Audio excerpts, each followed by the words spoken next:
Bonjour à toutes, bonjour à tous. Je m'appelle Sébastien Flon, je suis secrétaire général de l'U2P des Hauts-de-France. L'U2P, c'est l'Union des entreprises de proximité. Je suis très heureux de vous accueillir aujourd'hui pour ce premier webinaire consacré aux entreprises de proximité et au développement d'une économie locale et circulaire. Nous sommes en direct pour 2 heures maximum en live sur Livestorm. Sur cette plateforme, vous avez accès à 2 onglets. Un onglet chat qui vous permettra de poser des questions d'ordre technique et mes collègues les traiteront en coulisses. Et un onglet questions qui vous permettra de poser des questions aux intervenants auxquelles nous y répondrons par la suite. Cet atelier webinaire est enregistré. Il sera rediffusé en replay sur notre chaîne YouTube U2P des Hauts-de-France. Et les présentations qui seront projetées au fur et à mesure, vous pourrez les télécharger. Vous verrez apparaître un petit bouton sur chaque présentation qui vous permettra de les récupérer en direct. Je vais maintenant vous introduire donc ce webinaire en commençant par le contexte. En fait, donc ces webinaires que nous proposons du 15 novembre aujourd'hui jusqu'au 23 juin, donc il y en aura un tous les 15 jours hors vacances scolaires, donc sur un cycle d'une quinzaine de webinaires. Donc ces webinaires s'inscrivent dans le cadre d'un appel à projet de l'U2P national. Et sur ces webinaires, donc, nous allons traiter de la revitalisation des centres-villes, centres-bourgs, en faisant le lien avec l'économie, les entreprises de proximité. Donc, juste une petite présentation de 3 diapositives pour vous dire qu'est-ce que l'U2P, parce que l'U2P n'est pas forcément connu dans le paysage des acteurs. Donc, l'U2P est une organisation interprofessionnelle patronale qui représente toutes les entreprises de l'artisanat, du commerce de proximité et des professions libérales. Elle rassemble le plus grand nombre d'entreprises en région et au niveau national. Donc l'U2P est composée de 4 familles. La famille des métiers du bâtiment, des travaux publics et du paysage à travers l'ACAPEB et la CNATP. Donc ce sont 2 syndicats professionnels du bâtiment. Ensuite, la deuxième famille, c'est les métiers de service et de fabrication, représentés par la famille de la CNAMS. Les métiers de bouche, qui représentent donc tous les métiers de l'alimentaire. Donc, dedans, vous avez les bouchers, les charcutiers, les poissonniers, etc.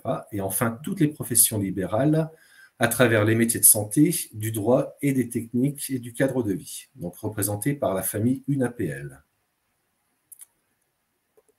Au niveau régional, donc, on représente 110 000 entreprises artisanales et 80 000 professions libérales, donc un total de 190 000 entreprises au niveau régional et environ 3,5 millions d'entreprises au niveau national. Donc l'U2P représente 400 métiers différents et à peu près 2 tiers des entreprises de la région. Nos missions, c'est bien sûr défendre les intérêts des entreprises, représenter les employeurs indépendants, promouvoir l'économie de proximité en région en direction des pouvoirs publics et de tous les acteurs territoriaux, et enfin de proposer des mesures adaptées aux entreprises de proximité. Là, je vous ai mis une petite diapositive. Si vous souhaitez en savoir plus sur nous ou travailler avec nous, donc on est une équipe de 3 permanents dont nos bureaux sont situés au sein de la Chambre de métiers de région à Lille.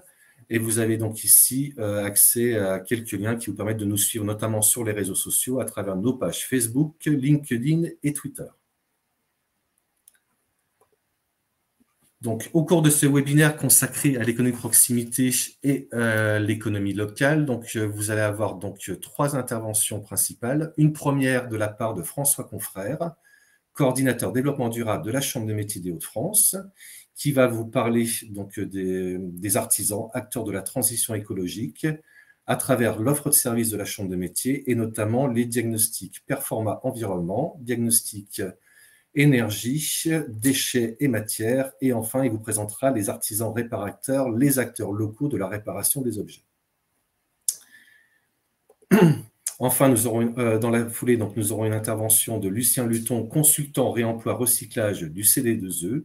Le CD2E est l'acteur régional de l'éco-transition qui vous parlera des ressourceries et des recycleries de la région.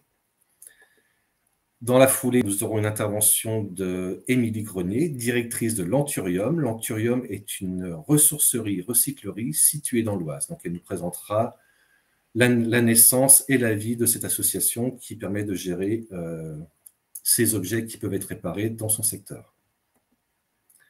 Et enfin, nous terminerons donc par une présentation de la CAHUT de Dunkerque, donc une boutique de l'économie sociale et solidaire de l'artisanat.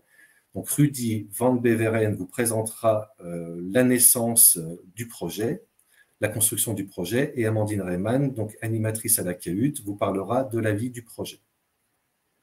Donc, je passe maintenant la parole à François qui va vous présenter l'offre de service de la Chambre de métiers en matière de diagnostic.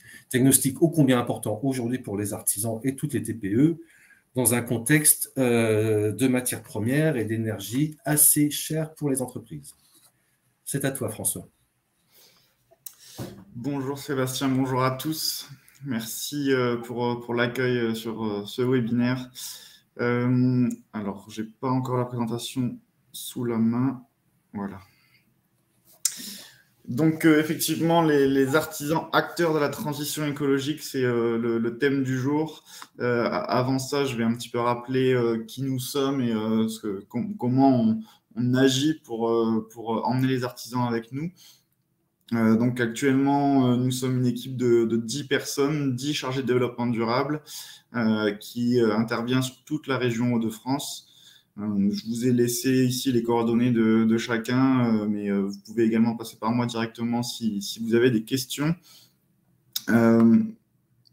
Déjà, on va rappeler un petit peu qu'est-ce que c'est la CMA.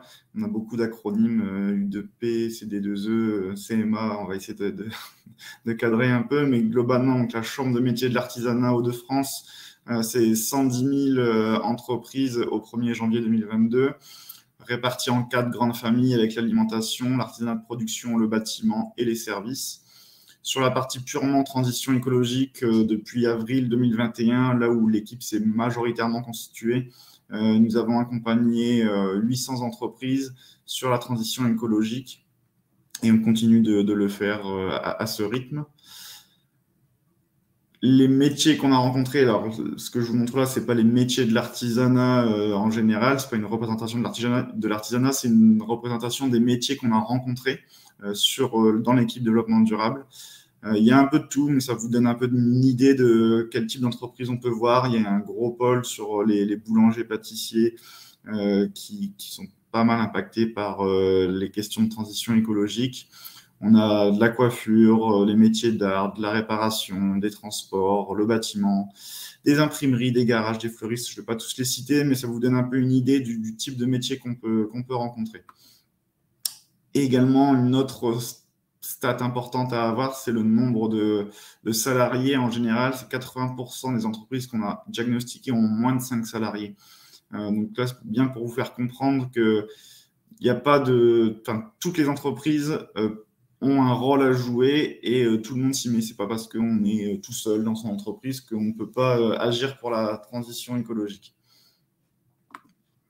Comment nous, on agit, comment on développe notre offre de service? Ça se décompose en 3 phases.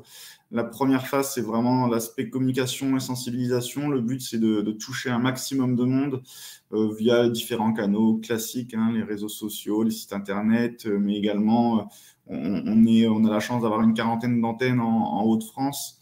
Donc, on est vraiment maillé sur tout le territoire. Donc, en local également, avec de l'affichage en antenne et puis le relais de tous nos collègues. On diffuse au plus possible l'offre de service et le but, c'est systématiquement de ramener l'entreprise vers une phase de pré-diagnostic.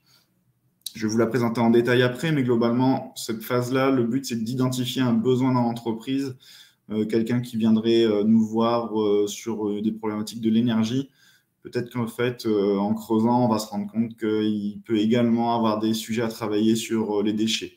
Donc voilà, cette phase de pré-diagnostic, ça va vraiment permettre de rediriger l'artisan vers l'accompagnement qui est le plus adapté et que je vais également vous présenter derrière. Donc, je ne m'attarde pas trop sur cette diapo aussi. On va commencer donc par le diagnostic. C'est un dispositif national dans le cadre du plan France Relance, donc suite au Covid et la relance de l'État, la relance économique. Ce diagnostic a été co-créé entre l'ADEME, CCI France et CMA France. Et en gros, c'est une 60aine de questions qui permettent de balayer tous les sujets environnementaux, l'énergie, déchets, l'eau, matières premières, la mobilité, l'air, le bruit. Enfin, vraiment, c'est très exhaustif. Et sur la base de ces questions, on va proposer automatiquement un rapport à l'entreprise qui va lui rappeler en gros son degré de maturité sur les différents sujets. il va pouvoir se comparer avec d'autres entreprises. Et puis surtout, on lui propose un bref plan d'action pour l'emmener, mettre un pied à l'étrier vers des premières actions, des premières améliorations. Globalement, ça dure environ 2 heures en fonction de la motivation, du temps qu'on arrive à prendre à ces artisans qui en manquent souvent. Donc, derrière, on le laisse pas juste avec un diagnostic, on l'amène vers un accompagnement. À savoir que ce diagnostic-là est totalement pris en charge jusque décembre. Ensuite, on n'a pas encore la réponse, mais pour l'instant, c'est dans le cadre du plan France Relance, donc on sait qu'on y va jusque décembre. Pour vous donner un peu une idée d'à quoi peut ressembler un diagnostic, j'ai fait des captures d'écran de notre logiciel. Alors, c'est bien des extraits. Je ne vous ai pas mis les 60 questions, sinon je risque de déborder un petit peu sur le temps de parole. Mais globalement, on commence toujours par une situation globale de l'entreprise, simplement pour lancer la discussion, pour bien faire comprendre que l'aspect développement durable, ça prend bien en compte l'économie, la santé économique de l'entreprise. Donc, on l'interroge sur cet aspect-là. On lui demande également quel type de clientèle il a, parce que ça nous permet d'orienter aussi les sujets, comment se porte le marché, etc. Il y a un volet sur le bâtiment. Voilà, les entreprises sont sujets à de plus en plus de réglementation sur ces questions-là. Et les propriétaires également, donc on pose pas mal de questions sur le bâtiment, savoir un petit peu s'il y a des travaux en cours, s'il est isolé, etc.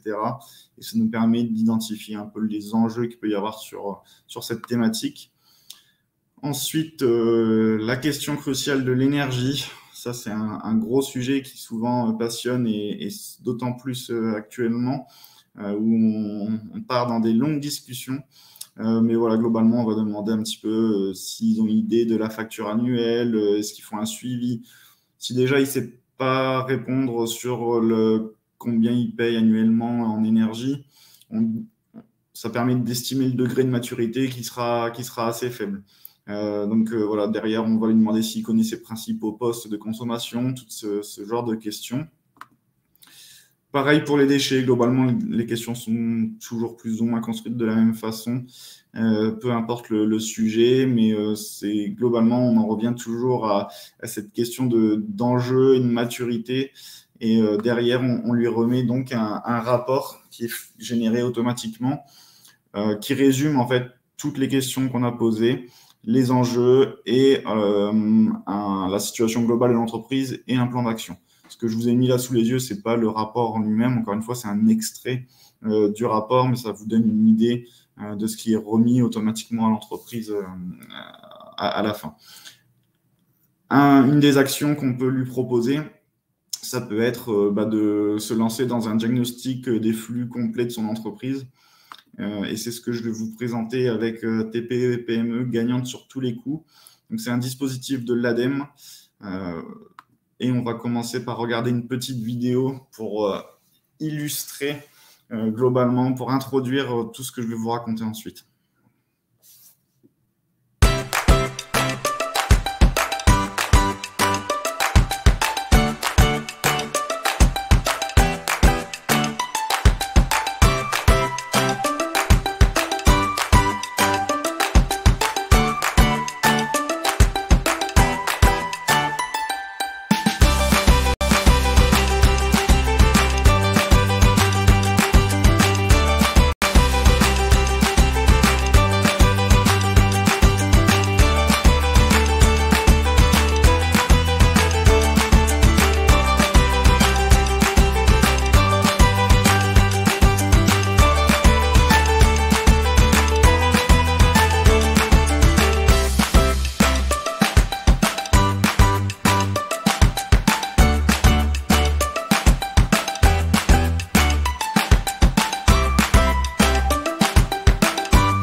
voilà, petite vidéo qui résume globalement le dispositif TPE-PME gagnante sur tous les coups.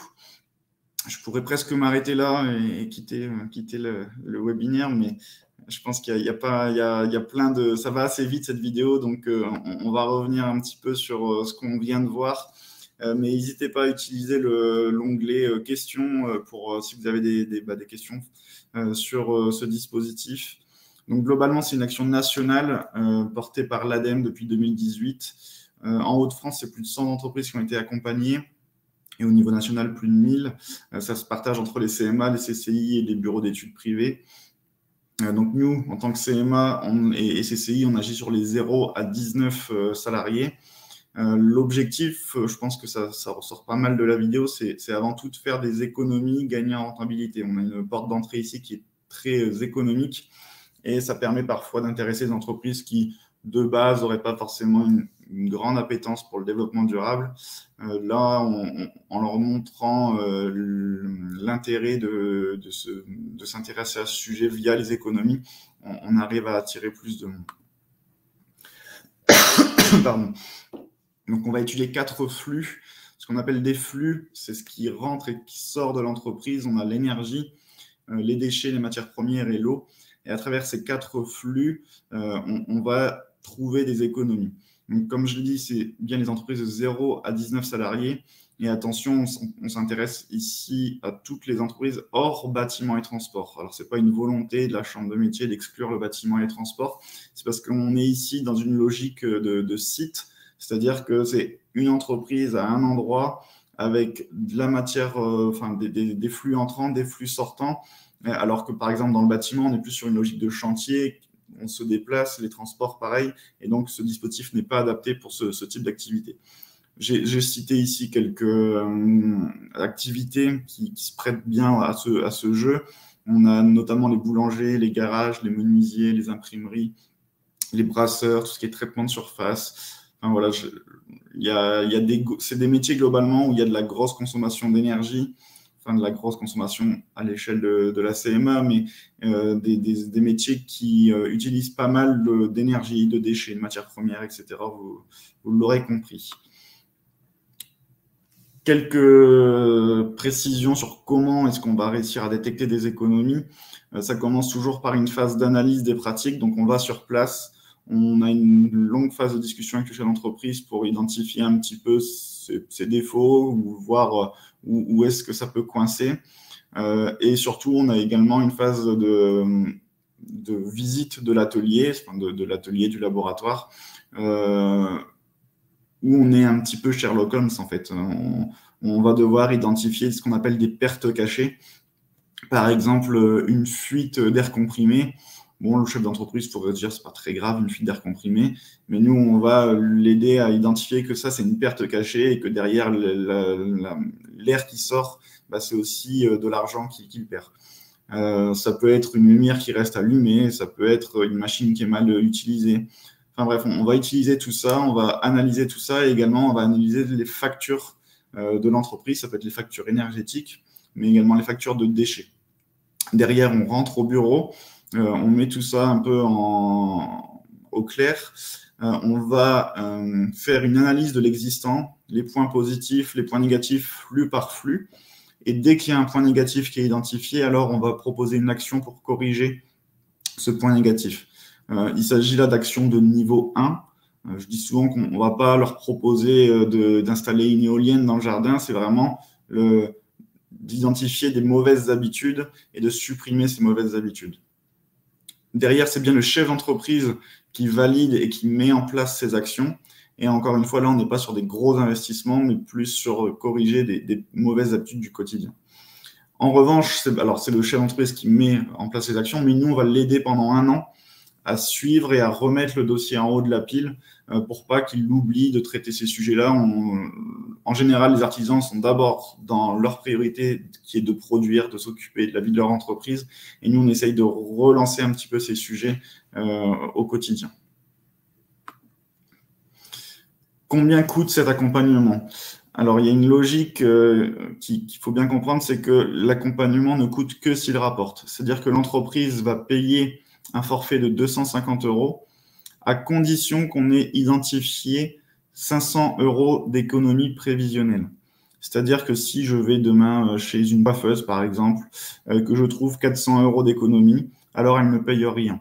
Si je trouve 500, 600, alors elle va payer 250 €. On a déjà accompagné des entreprises où on a fait des économies qui montent à 1000, 2000, 5000, 6000 €. Le forfait est toujours de 250 €. Ça ne bougera pas. Donc ça, c'est intéressant puisque là, c'est du gagnant-gagnant et l'entreprise ne prend pas trop de risques. En moyenne, sur les 100 accompagnements réalisés, nous avons économisé 200 € par an et par salarié. Si on prend le cas d'une boulangerie avec 5 salariés, on est déjà à 1000 € d'économie. À savoir que ce chiffre-là, c'est des accompagnements qui se sont étalés sur plus d'1 an, 2 ans. Il a tendance à augmenter malheureusement avec la crise énergétique, puisque forcément, plus l'énergie coûte cher, plus il est facile de trouver des économies. Donc voilà un petit résumé ici. On est donc sur les entreprises de 0 à 19 salariés, hors bâtiment et transport. Ça coûte 250 € pour l'entreprise. À savoir qu'il y a parfois des prises en charge de la part des EPCI. On a pas mal de partenariats sur ce dispositif-là, sur toute la région de France. En interne, c'est un accompagnement qui dure 5 jours en moyenne. Alors, ce qu'on dit toujours aux artisans, ça ne veut pas dire qu'on est pendant 5 jours dans l'entreprise. En gros, c'est une demi-journée avec eux au début, une demi-journée avec eux à la fin pour la restitution. Et tout le reste, c'est du travail de bureau et de recherche et de calcul. Je vous ai mis quelques exemples également là, de ce qu'on peut identifier, des économies qu'on peut identifier. Ça, c'est le tout premier accompagnement que j'ai fait, une entreprise de thermolacage. Alors, du thermolacage, c'est on envoie de la poudre époxy sur des pièces métalliques. Donc, il y a des fours, il y a des compresseurs, il y a forcément des luminaires. Mais quelques exemples de ce qu'on a pu trouver. Les luminaires, c'est le grand classique. Ça commence à être tellement classique qu'on le voit de moins en moins, mais des luminaires halogènes classiques vers du LED, on a proposé tout simplement de le changer. Donc, dans ces cas-là, on va calculer combien ils consomment actuellement avec ces luminaires-ci, combien d'heures par jour c'est allumé, combien de jours dans l'année. On fait le même calcul si le luminaire était en LED et ça nous permet, selon le tarif d'énergie de l'entreprise, de calculer des économies. Dans son cas, on était à 500 € d'économie par an. Donc, vous voyez que les 500 € sont vite trouvés dans ce cas-là. Un autre exemple qui était assez intéressant, c'était la poudre époxy. Donc, en fait, on voit sur la petite photo l'employé qui envoie de la poudre époxy sur la pièce. Tout n'est pas attiré par le métal. Il y a une partie qui tombe au sol. Tout ça, c'était aspiré et envoyé dans des sacs, des sacs qui finissaient en déchets, tout simplement. Ces déchets, ils étaient incinérés et ça coûtait à l'entreprise 6 000 € par an pour gérer ces déchets.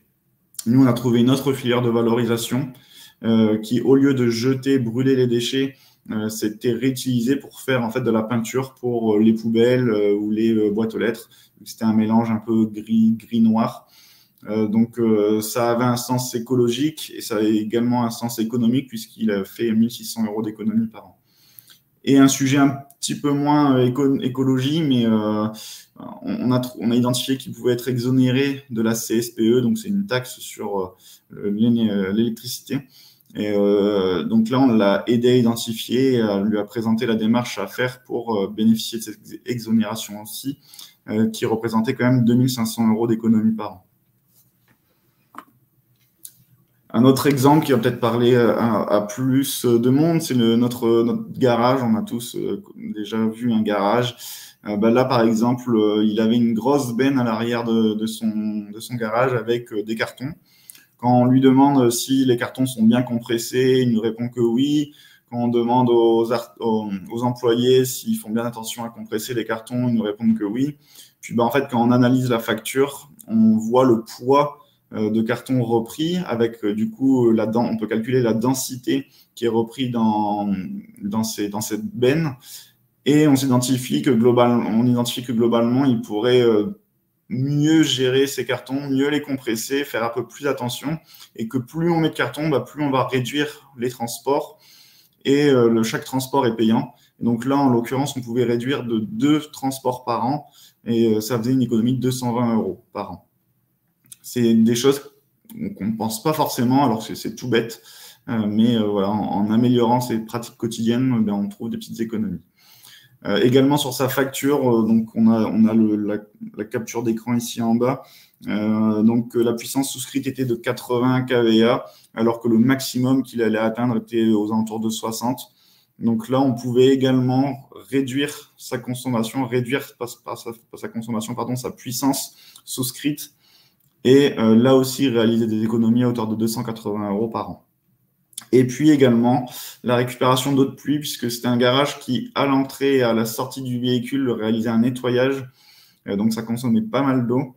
Et donc en récupérant l'eau de pluie, il avait un terrain assez important derrière qui lui permet de mettre en place toutes les installations. On pouvait économiser jusqu'à 1 600 € d'économie par an sur l'eau, mais également sur les produits qui sont habituellement utilisés. On continue dans les exemples. Une microbrasserie que j'ai accompagnée sur Arras, qui utilisait en fait pour la phase d'ébullition des brûleurs au gaz, avec des bouteilles de gaz. On a étudié la possibilité d'utiliser plutôt des thermoplongeurs électriques parce que ça avait un intérêt économique, c'était techniquement jouable, donc on a calculé tout ça, ça représentait 1 500 € d'économie par an. Et en plus de ça, j'ai rajouté plus confort, puisque mon artisan devait se lever assez tôt le matin pour lancer la chauffe. Et là, grâce à ça, il pouvait désormais piloter à distance, programmer en amont la période de chauffe. Et donc, au lieu d'arriver à 5 h le matin, il arrivait à 7 h, à 8 h. Je pense que ça, il a largement apprécié. Et un petit dernier sur un métier de traiteur, donc traiteur événementiel. De nouveau, le classique des luminaires avec cette fois également le zonage, c'est-à-dire de mettre des détecteurs de présence. On était à 750 € d'économie par an.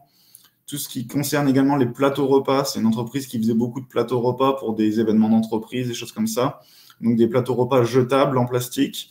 On a proposé l'utilisation de lunchbox réutilisables, en prenant en compte toutes les contraintes que ça peut entraîner avec les transports, aller rechercher, éventuellement des fois perdre des lunchbox. Mais globalement, ça présentait quand même une économie de 1 900 € par an. Donc, les inconvénients, les contraintes, à force, on se dit finalement, je vais peut-être quand même m'y mettre et voir comment je peux répondre à ces contraintes.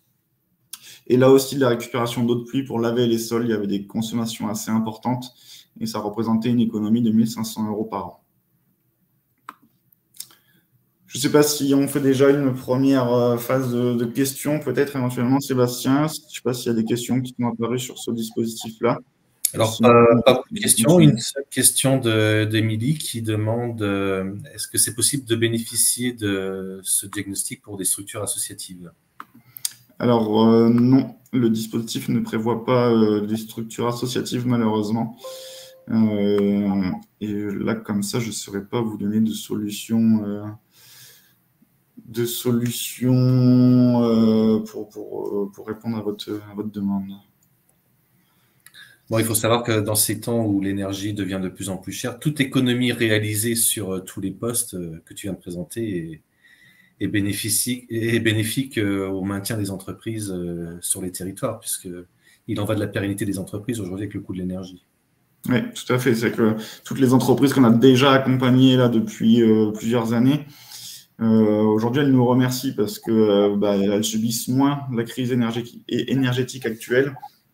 Et là, on parle beaucoup de l'énergie, mais même sur les autres sujets, ils ont bien apprécié de travailler en amont sur ces sujets-là, quand aujourd'hui, on travaille un peu plus dans l'urgence.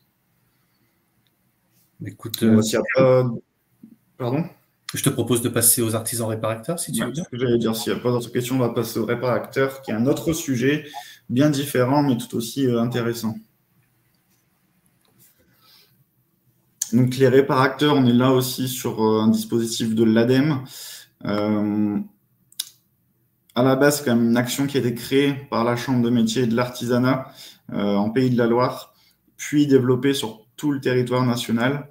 Et globalement, réparateur, l'idée, c'est de mettre en avant les métiers de la réparation. C'est des métiers qui, au final, je vais presque dire, existent depuis tout le temps. En tout cas, c'est des métiers anciens en général, qui, en fait, reviennent largement au goût du jour parce que on commence à comprendre l'intérêt. Enfin, on commence, ça fait un petit moment, mais le citoyen lambda commence à comprendre que c'est peut-être plus intéressant de réparer plutôt que de jeter et acheter un bien neuf. Et donc, ce dispositif vise à mettre en avant cette logique d'économie. Et donc, via simplement le fait de prolonger la vie des objets et réduire la quantité de déchets. Donc, on parle des métiers de réparation. Je vous ai mis quelques métiers ici avec le cordonnier, la couturière, le réparateur informatique, l'horloger, le dépanneur électroménager, etc. On est vraiment sur les objets. Alors, par exemple, les garagistes ne sont pas dans ce dispositif. On est sur des petits objets du quotidien, on va dire.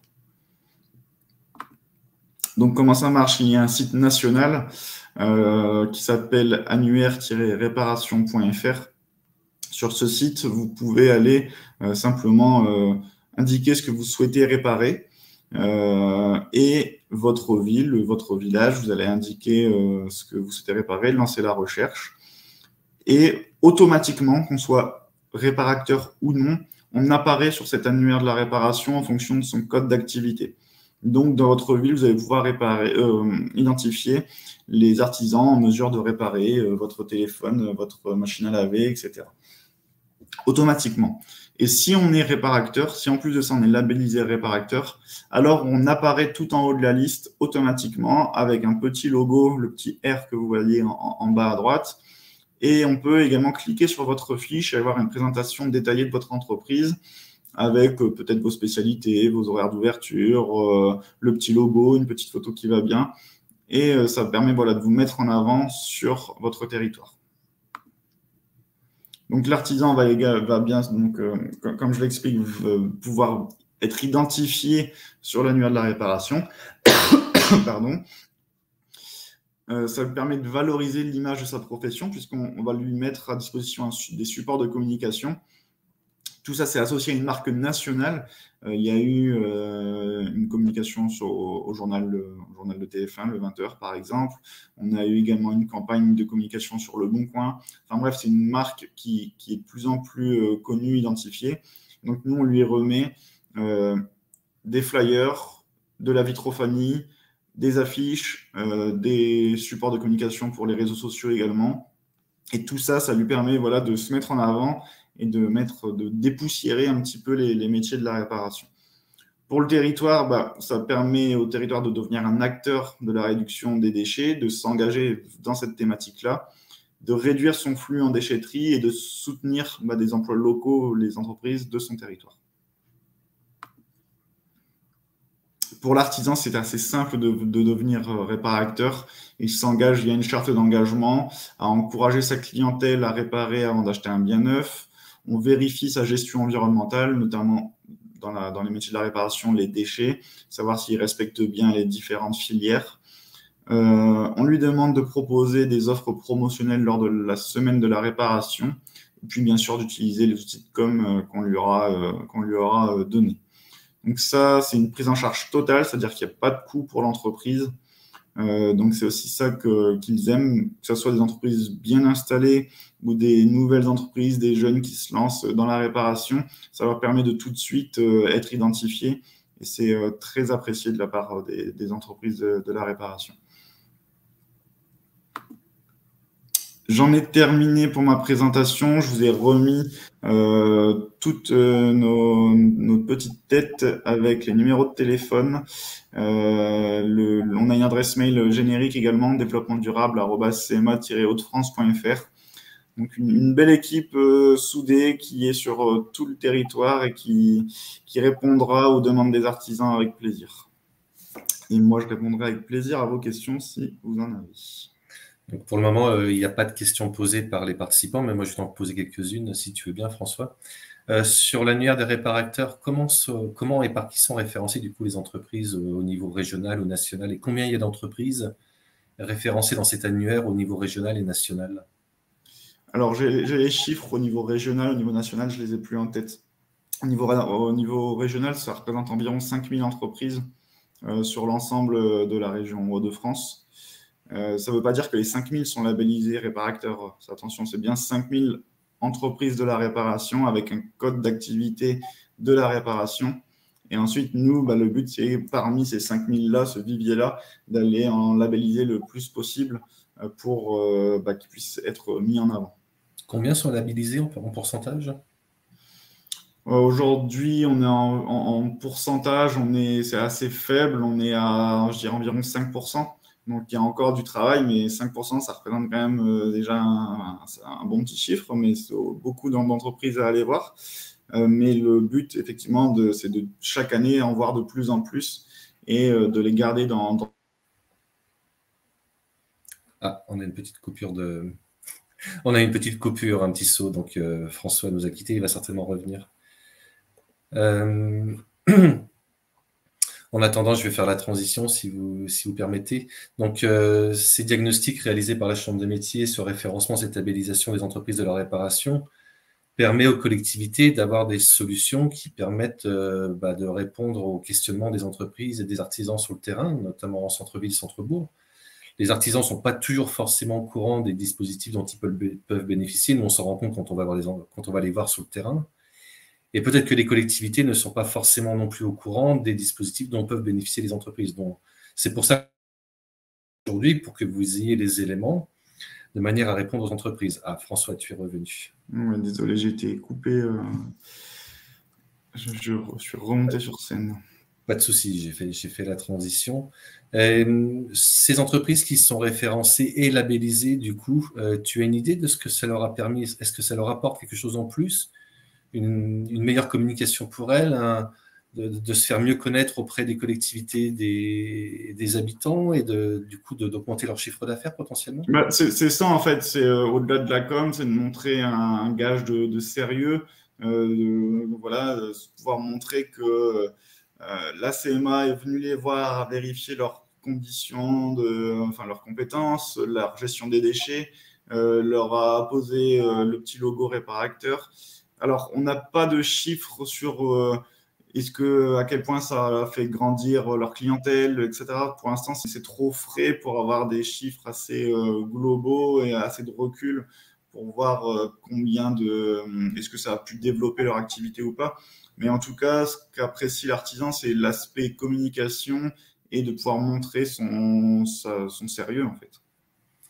Et est-ce que les collectivités connaissent bien le dispositif pour le valoriser auprès de leurs citoyens? On en parle à chaque fois. On a, nous, les directeurs territoriaux dont le rôle est effectivement d'être en lien avec les collectivités et on le met tout le temps en avant, ce dispositif. Il est souvent apprécié. Après, ça demande qu'à être plus connu et c'est aussi pour ça qu'on participe à des webinaires comme aujourd'hui. Est-ce qu'il y a des questions parmi les participants? N'hésitez pas à me poser des questions et nos intervenants y répondront. Est-ce que, aussi pour rappeler donc, que ces dispositifs sont au niveau régional, mais également au niveau national.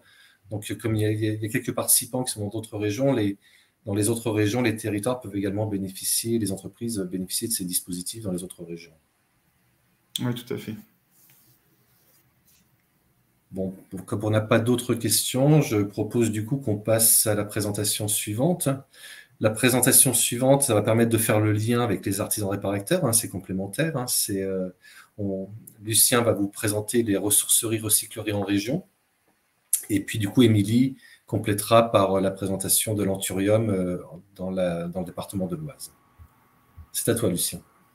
Merci Sébastien. Bonjour à toutes et tous. Donc, je m'appelle Lucien et je travaille au CD2E depuis l'an dernier. Donc, premièrement, j'ai un peu de tout et la voix un peu enrouée, donc j'espère que vous me comprendrez correctement. Je m'en excuse par avance. Donc, je vous propose là, dans les quelques minutes que j'ai, de vous donner quelques éléments, voilà, de contexte et de définition pour qu'on sache bien de quoi on parle.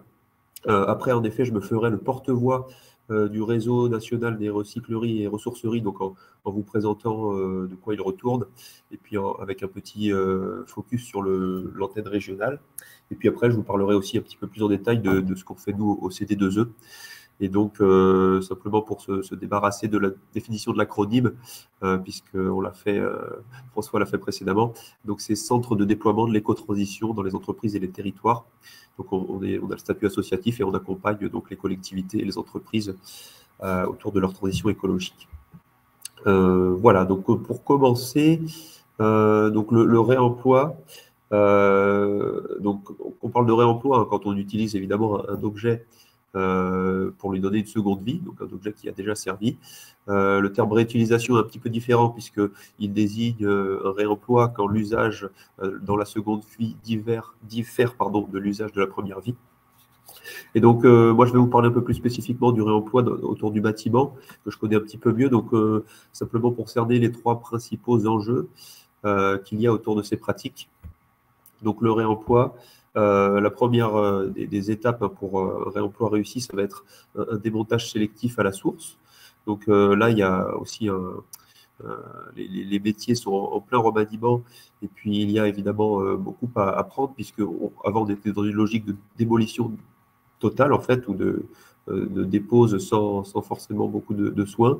Donc aujourd'hui, le premier enjeu, c'est d'apprendre à démonter sélectivement, à enlever les objets en les préservant. Ça, c'est le premier prérequis indispensable hein, pour faire du réemploi. Et puis de trier correctement tout ce qu'on a démonté. Et là, donc Émilie vous le précisera, mais plus le travail de tri et de dépose soigné est bien fait, plus après c'est facile de reconditionner, nettoyer et puis revendre et réemployer. Donc la première étape, c'est ça. Ensuite, la deuxième étape, c'est évidemment le reconditionnement, le nettoyage, voire donc la réparation, hein, évidemment, et de trouver des espaces de stockage pour tous ces produits. Et enfin, le troisième enjeu, hein, c'est après trouver des exutoires et des personnes qui soient preneuses d'objets qui ont déjà vécu précédemment. Donc ça, c'est les 3 étapes fondamentales du réemploi sur lesquelles il faut travailler. Donc un petit élément de contexte hein, assez rapidement. Pourquoi le réemploi autour du bâtiment est en pleine effervescence? C'est avant tout en raison de la loi AGEC, donc la loi anti-gaspillage pour une économie circulaire, qui a été promulguée en 2020. Donc si les ressourceries et les recycleries ne sont pas du tout nouvelles, donc ce sujet-là existe depuis assez longtemps, en revanche, le fait que ces structures-là se tournent vers le secteur du bâtiment, donc on parle de plus en plus de plateformes ou de matériothèques, donc ce sujet bâtiment est assez nouveau. Donc d'une part, en raison du contexte évidemment de pénurie de ressources et du contexte écologique que vous connaissez bien, mais aussi donc parce que la loi a suivi et va pousser dans le sens de plus d'économie circulaire dans le monde du bâtiment. Donc là, la mesure phare hein, de cette loi AGEC, ce sont les filières à responsabilité élargie du producteur, hein, dites filières REP. Donc pour faire simple, ces filières REP, en quoi elles consistent? De nouveaux acteurs vont apparaître, les éco-organismes. Ils vont devoir collecter des éco-contributions. Ils vont payer par les consommateurs. Et avec ces éco-contributions, ils vont organiser justement la collecte, le tri et après le réacheminement vers les acteurs à même de réemployer, réutiliser ou recycler les produits et si ce n'est pas possible, les filières de valorisation et de traitement adéquats. Donc voilà, il y a les filières REP là, elles entrent en vigueur au 1er janvier de l'année prochaine. La loi AGEC, elle a été promulguée il y a 2 ans et donc c'est tout récent. Et donc ce qui peut expliquer aussi pourquoi le sujet du réemploi et de la réutilisation va prendre de plus en plus d'ampleur dans le bâtiment, dans le secteur du bâtiment. Donc voilà pour ces quelques éléments de contexte. 2-3 définitions en bref. Donc une ressourcerie, après, donc je laisserai Émilie évidemment développer, mais qu'est-ce que c'est? C'est tout simplement une sorte de magasin d'objets de seconde main. Donc c'est ça touche plutôt les produits du second œuvre, hein, pour parler en termes de bâtiment et d'équipement. Et donc en général, il y a 3 principales tâches. On collecte, on trie, on reconditionne et puis après on vend. Donc recyclerie, ressourcerie, hein, on dit les deux, mais c'est sensiblement des termes synonymes. Et puis après, on parle aussi de matériothèque quand on est plus sur des ressourceries qui vont toucher aux matériaux, aux briques, etc., plus comme un magasin de bricolage. Voilà. Donc ensuite, donc n'hésitez pas après à poser des questions, j'espère que c'est à peu près clair. Après ces éléments de contexte, je vais donc me faire le porte-voix du réseau national des ressourceries et recycleries pour vous expliquer en quelques mots de quoi il s'agit. Donc ce réseau, c'est une association, il existe en 2001 et donc aujourd'hui il regroupe 175 adhérents en France. Donc il y en a dans les Hauts-de-France, il doit y en avoir à peu près 25 à 30. Donc je vous invite à aller voir sur leur site, hein. Il y a le lien sur cette diapositive. Donc c'est un réseau, vous pouvez même trouver une cartographie avec tous les acteurs adhérents, donc avec une liste par région et par département. Et donc ce réseau, il cherche à former, à également produire des indicateurs pour suivre l'évolution de ces ressourceries et l'impact qu'elles peuvent avoir sur leur territoire respectif. Et puis, il y a aussi un volet d'appui à la création. Donc, si vous êtes porteur de projet, si vous voulez ouvrir votre ressourcerie ou recyclerie, vous pouvez évidemment vous tourner vers le réseau. Donc, l'adhésion est ouverte évidemment aux ressourceries, mais aussi à toute association ou structure partenaire qui souhaiterait participer aux activités du réseau. Et donc, voilà, les 4 piliers d'une ressourcerie, c'est, donc, comme je disais tout à l'heure, la collecte, la valorisation, la vente. Donc, la vente, bien souvent, c'est évidemment à prix solidaire, hein, puisque le volet d'insertion professionnelle est très important aussi pour ces structures. Et il y a aussi tout un volet, évidemment, de sensibilisation à l'environnement.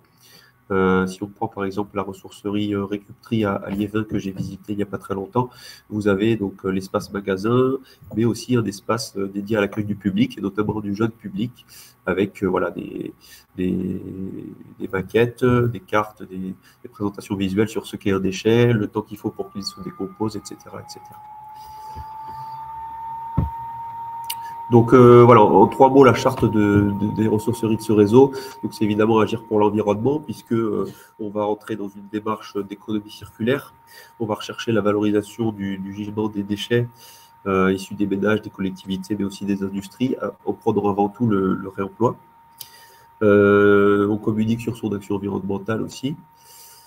Donc le volet solidaire, j'en parlais aussi tout à l'heure, est très important pour toutes ces structures, puisque c'est aussi un des objectifs premiers.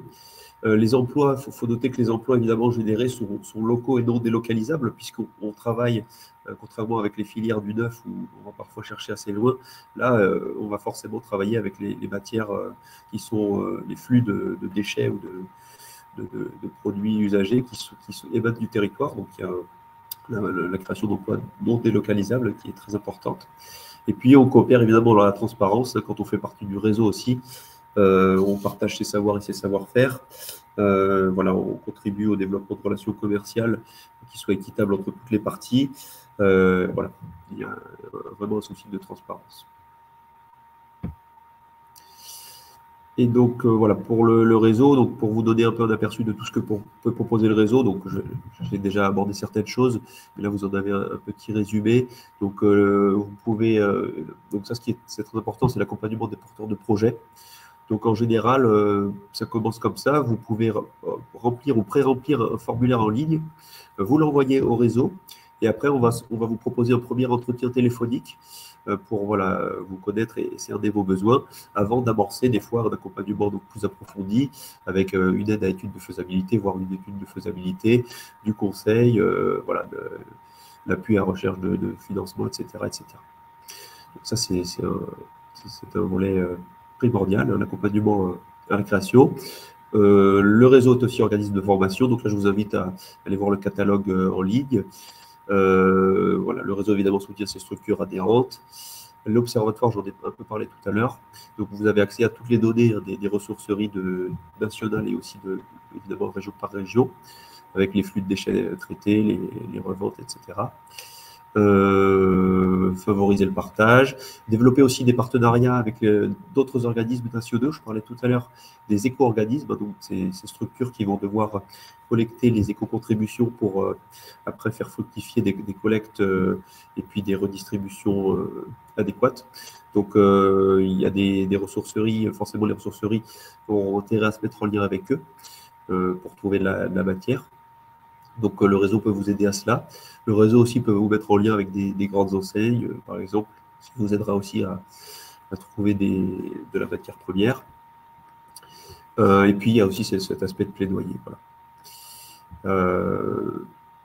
Donc voilà, je vous ai donné plusieurs éléments un petit peu en vrac, mais je vous invite évidemment à aller voir en ligne pour plus de détails ou à me poser les questions. Donc le contact, je vous ai mis le contact de l'adhésion au réseau national, voilà, c'est Brocéliande de Cardiel. Et donc, il faut noter aussi qu'il existe dans beaucoup de régions, il y a un réseau régional. Donc, en l'occurrence, pour les Hauts-de-France, la référente, c'est Stéphanie Piguet, qui est directrice de l'association Récup'Tri de Liévin. Donc, ce réseau régional, hein, il est un peu plus informel, hein, peut-être, et donc il permet de traiter certaines questions qui ne seraient pas prises en charge par le réseau national. Donc, ce réseau régional, il se réunit plusieurs fois dans l'année, et donc il permet de discuter de questions de manière un peu plus approfondie. Et puis, évidemment, voilà, comme le réseau régional est un plus petit comité, hein, il permet aussi aux personnes de mieux se connaître. Et puis voilà, de développer encore plus, de partager leur réseau et leurs expériences. Donc en région, ce réseau régional s'appelle Association pour un réemploi solidaire. C'est le réseau des Hauts-de-France. Voilà. Combien de temps il me reste, Sébastien Il te reste, on va dire, quelques minutes pour présenter le CD2E, mais là, j'ai une petite question de la part d'Émilie qui demande si on adhère, est-ce qu'on peut adhérer au réseau régional sans pour autant adhérer au réseau national, ou est-ce que si on adhère à l'un, ça permet finalement d'adhérer à l'autre? Non, alors, on peut adhérer à l'un, à l'autre, aux deux, ou à l'un des deux, en fait. Il n'y a pas forcément d'automatisme. Comme je disais, je pense que pour démarrer vraiment de zéro, c'est bien de contacter le réseau national pour un premier accompagnement à la création. Après, si vous voulez approfondir certains sujets et puis aller dans peut-être plus de finesse, c'est là qu'il est pertinent de contacter le réseau régional. Bon, bien sûr, le réseau régional peut être contacté dès le début. Je pense que ça peut être qu'un plus. Mais voilà, il n'y a pas d'équivalence automatique entre les deux ou de prérequis pour adhérer à l'un ou à l'autre. D'accord, merci Lucien. Il n'y a pas d'autres questions. Du coup, tu peux peut-être tu vas nous dire ce que le CD2E justement fait par rapport à ce réseau et de façon générale envers les collectivités, en direction des collectivités. Oui, très bien. Donc, CD2E, donc nous, on accompagne les entreprises et les collectivités sur plusieurs thématiques. Donc, avant tout, donc l'énergie, le solaire, le bâtiment durable et puis aussi l'économie circulaire. Moi, je m'occupe plus particulièrement du réemploi et du recyclage autour du secteur du bâtiment. Donc, par rapport à ce réseau, donc pour faire dans la continuité du réseau national que je viens de vous présenter, nous, CD2E, on a essayé de réunir en région Hauts-de-France un ensemble de ressourceries, de porteurs de projets, mais également d'acteurs qui peuvent accompagner ces structures ou de start-up qui ont développé des services pour faciliter le réemploi dans les entreprises. Donc, on a fait se rencontrer toutes ces structures-là pour essayer un petit peu d'identifier leurs besoins respectifs, de voir ce qui ne serait pas pris en charge par des structures préexistantes comme le réseau national ou le réseau régional. Puisque, comme je vous disais, les ressourceries existent depuis longtemps, mais le sujet bâtiment pour les ressourceries est un petit peu plus nouveau. Donc, l'enjeu du CD2E, c'est d'essayer de cerner les besoins prioritaires de ces interlocuteurs. Donc, pour l'instant, ça a donné lieu à 2 premières rencontres en visioconférence. Les rencontres se poursuivent là en fin d'année, en début d'année prochaine. Donc, c'est encore un peu au stade d'initiation. Et on est là pour essayer de faire un accompagnement sur mesure de chacune des structures en proposant avant tout donc, du réseau, ouvrir notre réseau, organiser des événements de sensibilisation et d'information et aussi des formations. Ça, en tant qu'association, on a à peu près 200 adhérents et donc le gros de notre métier, ça va être de l'animation de réseau. Et puis peut-être après, essayer de proposer des formations sur par exemple sur le réemploi, comment faire du réemploi quand on a aussi des déchets dangereux ou des produits dangereux autour de soi, des sujets comme ça qui sont nouveaux aussi pour le réseau, pour faire partie de notre action par la suite. Pour l'instant, c'était surtout une initiation de rencontres pour que tout le monde fasse connaissance et puis partage ses besoins. Donc après, là, j'avais mis quelques diapos pour vous présenter en bref la mission réemploi, donc je vais passer assez rapidement. Donc on est soutenu en grande partie par la région, l'ADEME, mais aussi par la métropole de Lille ou par la communauté d'agglo de Lens. Donc là, je vous parle à nouveau de manière un peu plus générique de ce qu'on fait au CD2E en matière de réemploi. Donc ça, j'ai déjà dit, je passe. Donc, sachant qu'on est centre de ressources au CD2E, vous pouvez tout à fait nous contacter, même si vous ne nous avez jamais contacté, vous nous appelez, et puis après, on va essayer de traiter votre demande. Donc, ça peut être après, voilà, comme je disais, par un appui technique, aider à trouver des financements, conseils, etc., etc. Et puis aussi, évidemment, vous proposer de participer aux nombreux ateliers ou autres manifestations qu'on organise tout au long de l'année. J'en profite pour vous donner une date importante sur l'événement régional qu'on organise sur le réemploi et le recyclage des déchets du bâtiment. Donc, la première édition avait eu lieu en octobre 2021. Cette année, ce sera le 1er décembre 2022 à Lille, donc à l'hémicycle de l'Hôtel de Région à Lille. Donc, vous êtes tous et toutes conviés, bien sûr, à participer. Donc, ce sera une journée assez générique sur ce thème avec des fédérations, avec l'ADEME, avec des architectes, des retours d'expérience sur des projets qui ont fait appel au réemploi, etc., etc. Donc, n'hésitez pas à me contacter pour en savoir plus. Et donc, centre de formation, ça je l'ai déjà dit. Donc, en l'occurrence, autour du réemploi, on a 2 formations.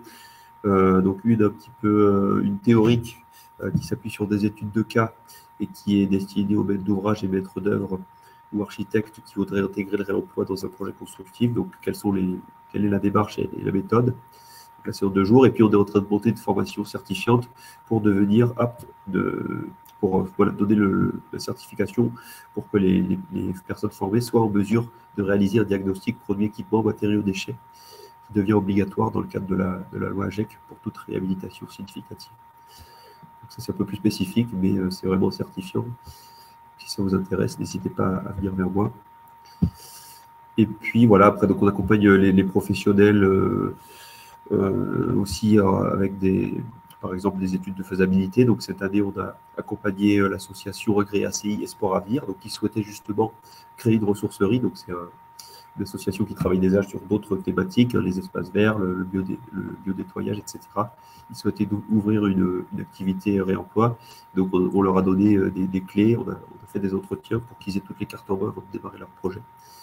Donc, on peut aussi faire ça au CD2E. L'île Sud Insertion, on les a aussi accompagnés en leur donnant plusieurs contacts pour qu'ils puissent aller vers les personnes adéquates et faire fructifier aussi leur activité de réemploi. Voilà pour l'essentiel. Donc voilà, on a accompagné aussi le parc des Capibares et d'Opale. Voilà, c'est toujours pareil en animant une réunion pour les aider à trouver un porteur de projet.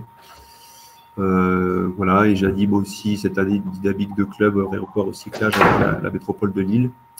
Donc avec plusieurs rencontres filées tout au long de l'année.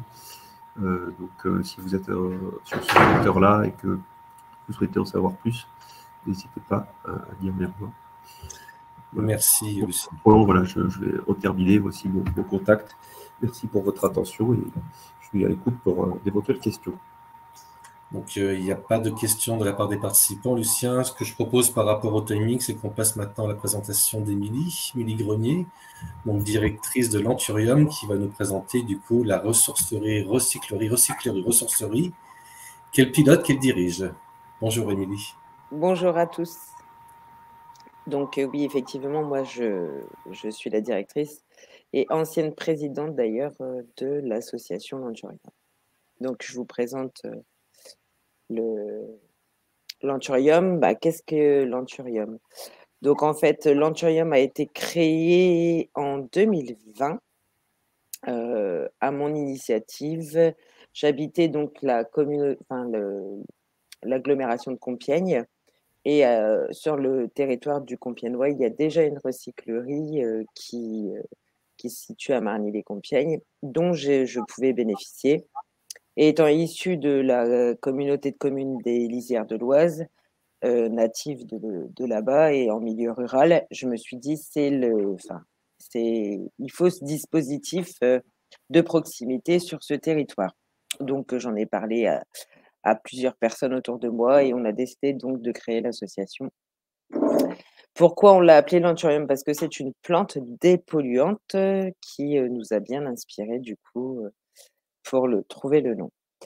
Donc, on est situé donc on a ouvert j'arrête pas de dire donc, mais nous avons ouvert la ressourcerie en octobre 2020, donc sur le premier site à Trassilmont, au sein de la cité des Brossiers. Donc Trassilmont, ça se situe pas très loin de Choisy-au-Bac et Carlepont, on va dire. Donc c'est vrai que c'est pas très parlant, les gens ne connaissent pas forcément.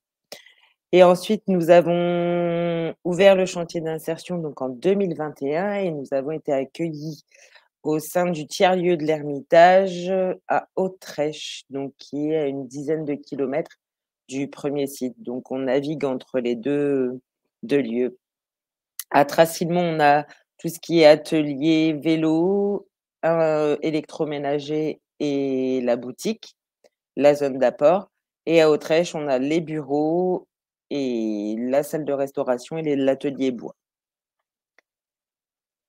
Donc, les valeurs fondamentales qui fondent l'association, c'est l'environnement, la solidarité par l'entraide, la création de coopération, l'insertion par l'activité économique et l'inclusion, c'était vraiment quelque chose qui nous parlait, et un ancrage territorial au sein de notre communauté de communes. Mais l'association, c'est aussi une ressourcerie. Donc, pour nous, la ressourcerie, c'est un lieu où on collecte en fait des objets et des matériaux qui viennent de la population du territoire. Donc, ça peut très bien être du bibelot, du vêtement, enfin tout type de matières et de matériaux qui ne sont plus utilisés afin de les revaloriser. Donc, c'est ce que disait Lucien tout à l'heure, c'est la collecte, le tri, la valorisation et la revente en fait. Donc, on valorise, on revend les biens. Ce qui ne peut pas être revalorisé part dans les éco-organismes tels que Écomobilier pour tout ce qui est mobilier et écologique pour tout ce qui est déchets d'équipements électroniques et électroménagers. Donc, tout est valorisé malgré tout, même si ce n'est pas valorisé par nos soins. Donc, ça, c'est l'équipe de l'Anthurium. Donc, Nicolas qui est conseiller numérique, Céline, Philippe et moi-même qui avons construit l'Anthurium au démarrage. Ensuite, on a une partie des bénévoles que vous voyez en dessous. Donc, il y en a certains, c'était période Covid, la photo, donc il y a le petit masque encore sur la photo. Mais c'est aussi et avant tout un chantier d'insertion. Ça nous tient particulièrement à cœur de favoriser l'insertion des personnes éloignées de l'emploi.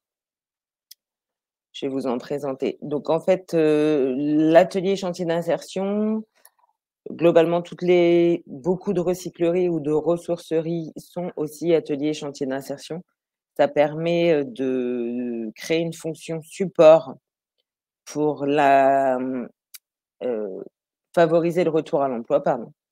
Donc, c'est un agrément qui est donné par ADRETS que nous avons eu en octobre 2021 et qui nous a permis d'employer des personnes éloignées du monde du travail pour les accompagner sur le chemin de la formation et de l'emploi. Donc, Céline, elle est accompagnatrice socio-professionnelle. Maintenant, elle s'occupe de définir avec eux leurs projets et de les mettre en relation avec les centres de formation et les futurs employeurs du territoire. On essaye de travailler dans la proximité également, c'est beaucoup plus simple, sachant que la plupart ne sont pas mobiles. Donc, c'est vraiment ce que je disais, une fonction support dans les activités, puisque en fait, les personnes qui sont accueillies ne cherchent pas forcément à devenir réparateurs en électroménager ou valoriser des meubles ou faire même de la couture. Donc, en fait, nous servons de leurs compétences, parce qu'il y en a qui en ont déjà des compétences, des connaissances. Et en fait, c'est donnant-donnant. Du coup, nous, on leur permet d'avoir une fonction support qui leur permet d'avoir des habitudes, de reprendre plutôt des habitudes de travail, c'est-à-dire d'arriver à horaires fixes, les pauses, et reprendre un rythme Et eux, en contrepartie, ben, on prend tout ce qu'ils savent faire pour nous valoriser ce qu'on collecte auprès des usagers. J'ai peut-être un petit peu vite. Donc, l'Anthurium aujourd'hui, c'est 8 salariés en insertion et en validation de leur projet. On a déjà eu 3 entrées en formation qualifiante et 2 embauches en CDI, donc en à peine 1 an. Ça nous fait quand même 5 sorties positives, on est plutôt contente. C'est aussi des créations parce que tout ça, c'est pas forcément nous qui le faisons. Donc, vous voyez, un exemple, le coffre à jouets avec, les BD Picsou. Bah, ça a été quand même, 80 heures de travail pour le découper, recoller, donc, c'est quand même, des choses, qui sont un petit peu sympas. Là, enfin, on a Armoire à pharmacie, on fait, actuellement, on fait beaucoup d'assises, de chaises, des choses comme ça, puisqu'on a une de nos salariées qui, a des compétences dans la tapisserie, la couture et c'est son projet, professionnel. Donc du coup, elle se fait la main, chez nous et en même temps, nous, ça nous permet de pouvoir revaloriser des chaises en faisant des assises avec du tissu. Donc tout est, de la récup. Hormis les agrafes, mais la mousse, on récupère tout ce qu'on peut, en fait, sur d'autres, supports pour pouvoir refaire nous, et réutiliser, revaloriser. Donc ils ont aussi, créé, des jeux, donc des jeux Picard, donc là, notamment un jeu de dames, alors il est version XXL. Donc ça, c'est quand on fait des événements, on a créé, des supports de jeux Picard pour pouvoir les utiliser en version, très grande. Ils ont créé des salons de jardin, enfin, on crée aussi, du mobilier et d'autres choses, on ne fait pas que réutiliser la matière ou l'objet, dans son utilisation, d'origine, mais on peut aussi le transformer. Là, je ne sais pas si vous voyez bien, mais on a une table ici qui a été refaite avec un pied de machine à coudre Singer, par exemple. Donc on essaye de réutiliser vraiment au maximum ce qu'on nous amène. C'est l'association Lanturium, c'est aussi des partenaires et un collectif. Donc on a nos partenaires institutionnels forcément on est soutenu par, la région, le FEDER, le Leader. On a l'ADEME, on a l'Oise, la DETS, les communes, la collectivité, mais aussi des mécènes. Donc on a eu la fondation Vinci, qui nous a soutenus et la société Wellchem qui est une entreprise, une industrie chimique, pas très loin, donc sur notre territoire, qui nous a soutenus au démarrage de notre activité. On a aussi bien sûr nos partenaires opérationnels et notre réseau qu'on se constitue, encore chaque jour. On est très, très proche de l'Hermitage forcément, de la recyclerie du Pays Noyonnais qui nous accompagne et qui nous soutient depuis le début. Elle nous donne énormément de conseils. Donc, Lucien parlait tout à l'heure de réseau national, de réseau, comment dire? Régional, mais il y a aussi les réseaux locaux parce que quand on travaille avec des partenaires sur le territoire sur lequel on est implanté, c'est quand même, très intéressant puisque tout le monde connaît plus ou moins son territoire et du coup, le fait d'être vraiment localement soutenu, ça apporte aussi, beaucoup. Et puis on a nos partenaires aussi, et nos amis, donc pour l'événementiel, on a beaucoup d'associations du territoire, des entreprises aussi et qui, nous soutiennent et qui, nous accompagnent dans nos événements car on crée aussi des événements, des portes ouvertes. On fait aussi pas mal d'événements avec d'autres associations du territoire parce que l'idée, c'est vraiment de créer, un maillage associatif fort et d'utiliser les compétences et le réseau de chacun pour, essayer que tous prennent conscience qu'il faut, diminuer, nos déchets et diminuer et surtout consommer différemment. Ensuite et ben, voilà, donc un collectif. On a fait, une grosse opération Hauts-de-France propre, donc on est allé ramasser dans la nature les déchets avec, sur 2 communes, on a participé à des événements, par d'autres associations. On était invités par l'Ermitage lorsqu'ils ont fait la Convention citoyenne pour le climat avec la tournée des tiers-lieux qui a eu lieu en juillet dernier. Enfin, pas 2022, mais 2021. C'est vraiment, comment dire? C'est un projet qui démarre, qui est tout jeune, mais qui a envie de s'entourer aussi de personnes ressources et qui ne demandent qu'à grandir. Voilà. Donc, je ne sais pas, j'ai peut-être été un petit peu vite, mais je vous remercie à tous de votre attention. Non, ça va, Émilie, merci beaucoup. Est-ce que on regarde la petite vidéo, du coup, Émilie? Oui, je vous propose de regarder l'Anthurium en vidéo.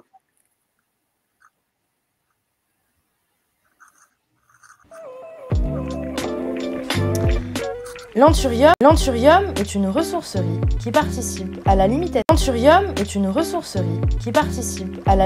des déchets, favorise le réemploi et les pratiques durables et œuvre à l'insertion professionnelle des personnes éloignées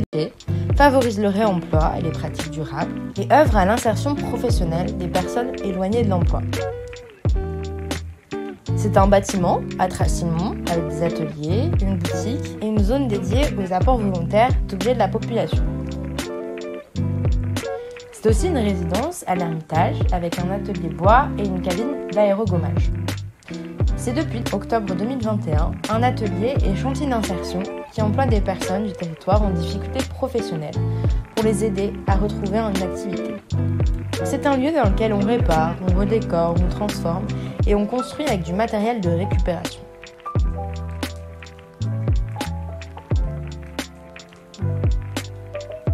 C'est surtout une belle opportunité pour la population de ne pas jeter des objets dont ils n'auraient plus l'utilité, mais qui peuvent encore servir et faire plaisir.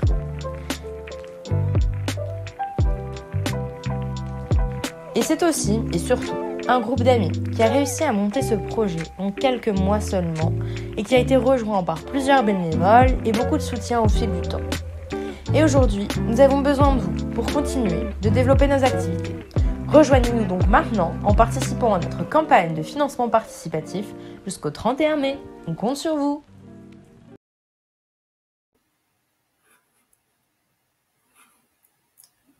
Merci, Émilie, pour la vidéo également. Je vous en prie. Il n'y a pas de questions de la part des participants. Moi, je vais vous en poser quelques-unes des questions. Allez-y. C'est quoi vos projets de développement pour l'avenir? Alors, on en a plusieurs. Donc là, en fait, on est sur un projet d'étude de faisabilité pour une matériothèque, donc qui serait implantée sur le territoire de Compiègne-Noyon, en fait. Donc, dans ce projet, il y a l'association Partage Travail, qui est une association intermédiaire, qui est le porteur du projet, qui initie les demandes. Ensuite, il y a la recyclerie du Pays Noyonnais et la recyclerie de l'agglomération, l'ARC, l'agglomération de la région de Compiègne. Voilà.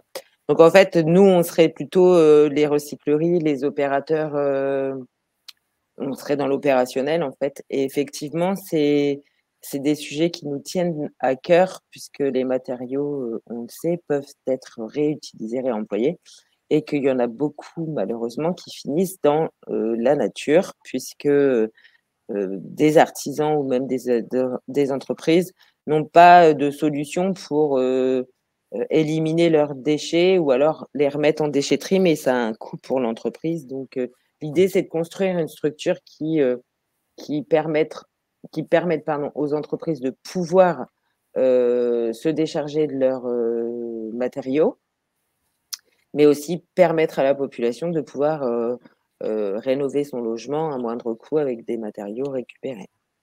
Ça, c'est intéressant, ça. Donc, être un lieu de transition des déchets du bâtiment, par exemple, pour pouvoir les réutiliser dans des rénovations. C'est ça, voilà. Parce que de nos jours, quand on fait, si on peut faire les travaux par soi-même, on n'a pas forcément besoin d'avoir des matériaux neufs. Alors qu'effectivement, quand l'entreprise va venir, elle vous fait une garantie, des choses comme ça. Il y a la garantie décennale dans le bâtiment. Donc, il y a des choses qui pourront pas forcément être prises en compte par par la matériothèque, mais il y a des choses comme une fenêtre, une porte, on peut la changer soi-même. Elle n'est pas forcément obligée d'être garantie. Ah, je vois que Lucien réagit. Alors, j'acquiesce. Et merci pour cette présentation. Je voulais juste faire un tout petit erratum, Sébastien. Je vous avais donné le nom du réseau régional. Donc, j'ai dit association du réemploi solidaire. Ce n'est pas tout à fait ça. C'est les acteurs du réemploi solidaire, puisqu'en fait, ils n'ont pas ce statut d'association, tout simplement. Voilà, donc autant pour moi, c'est les acteurs du réemploi solidaire et non l'association du réemploi solidaire. Voilà. Merci de la précision, Lucien.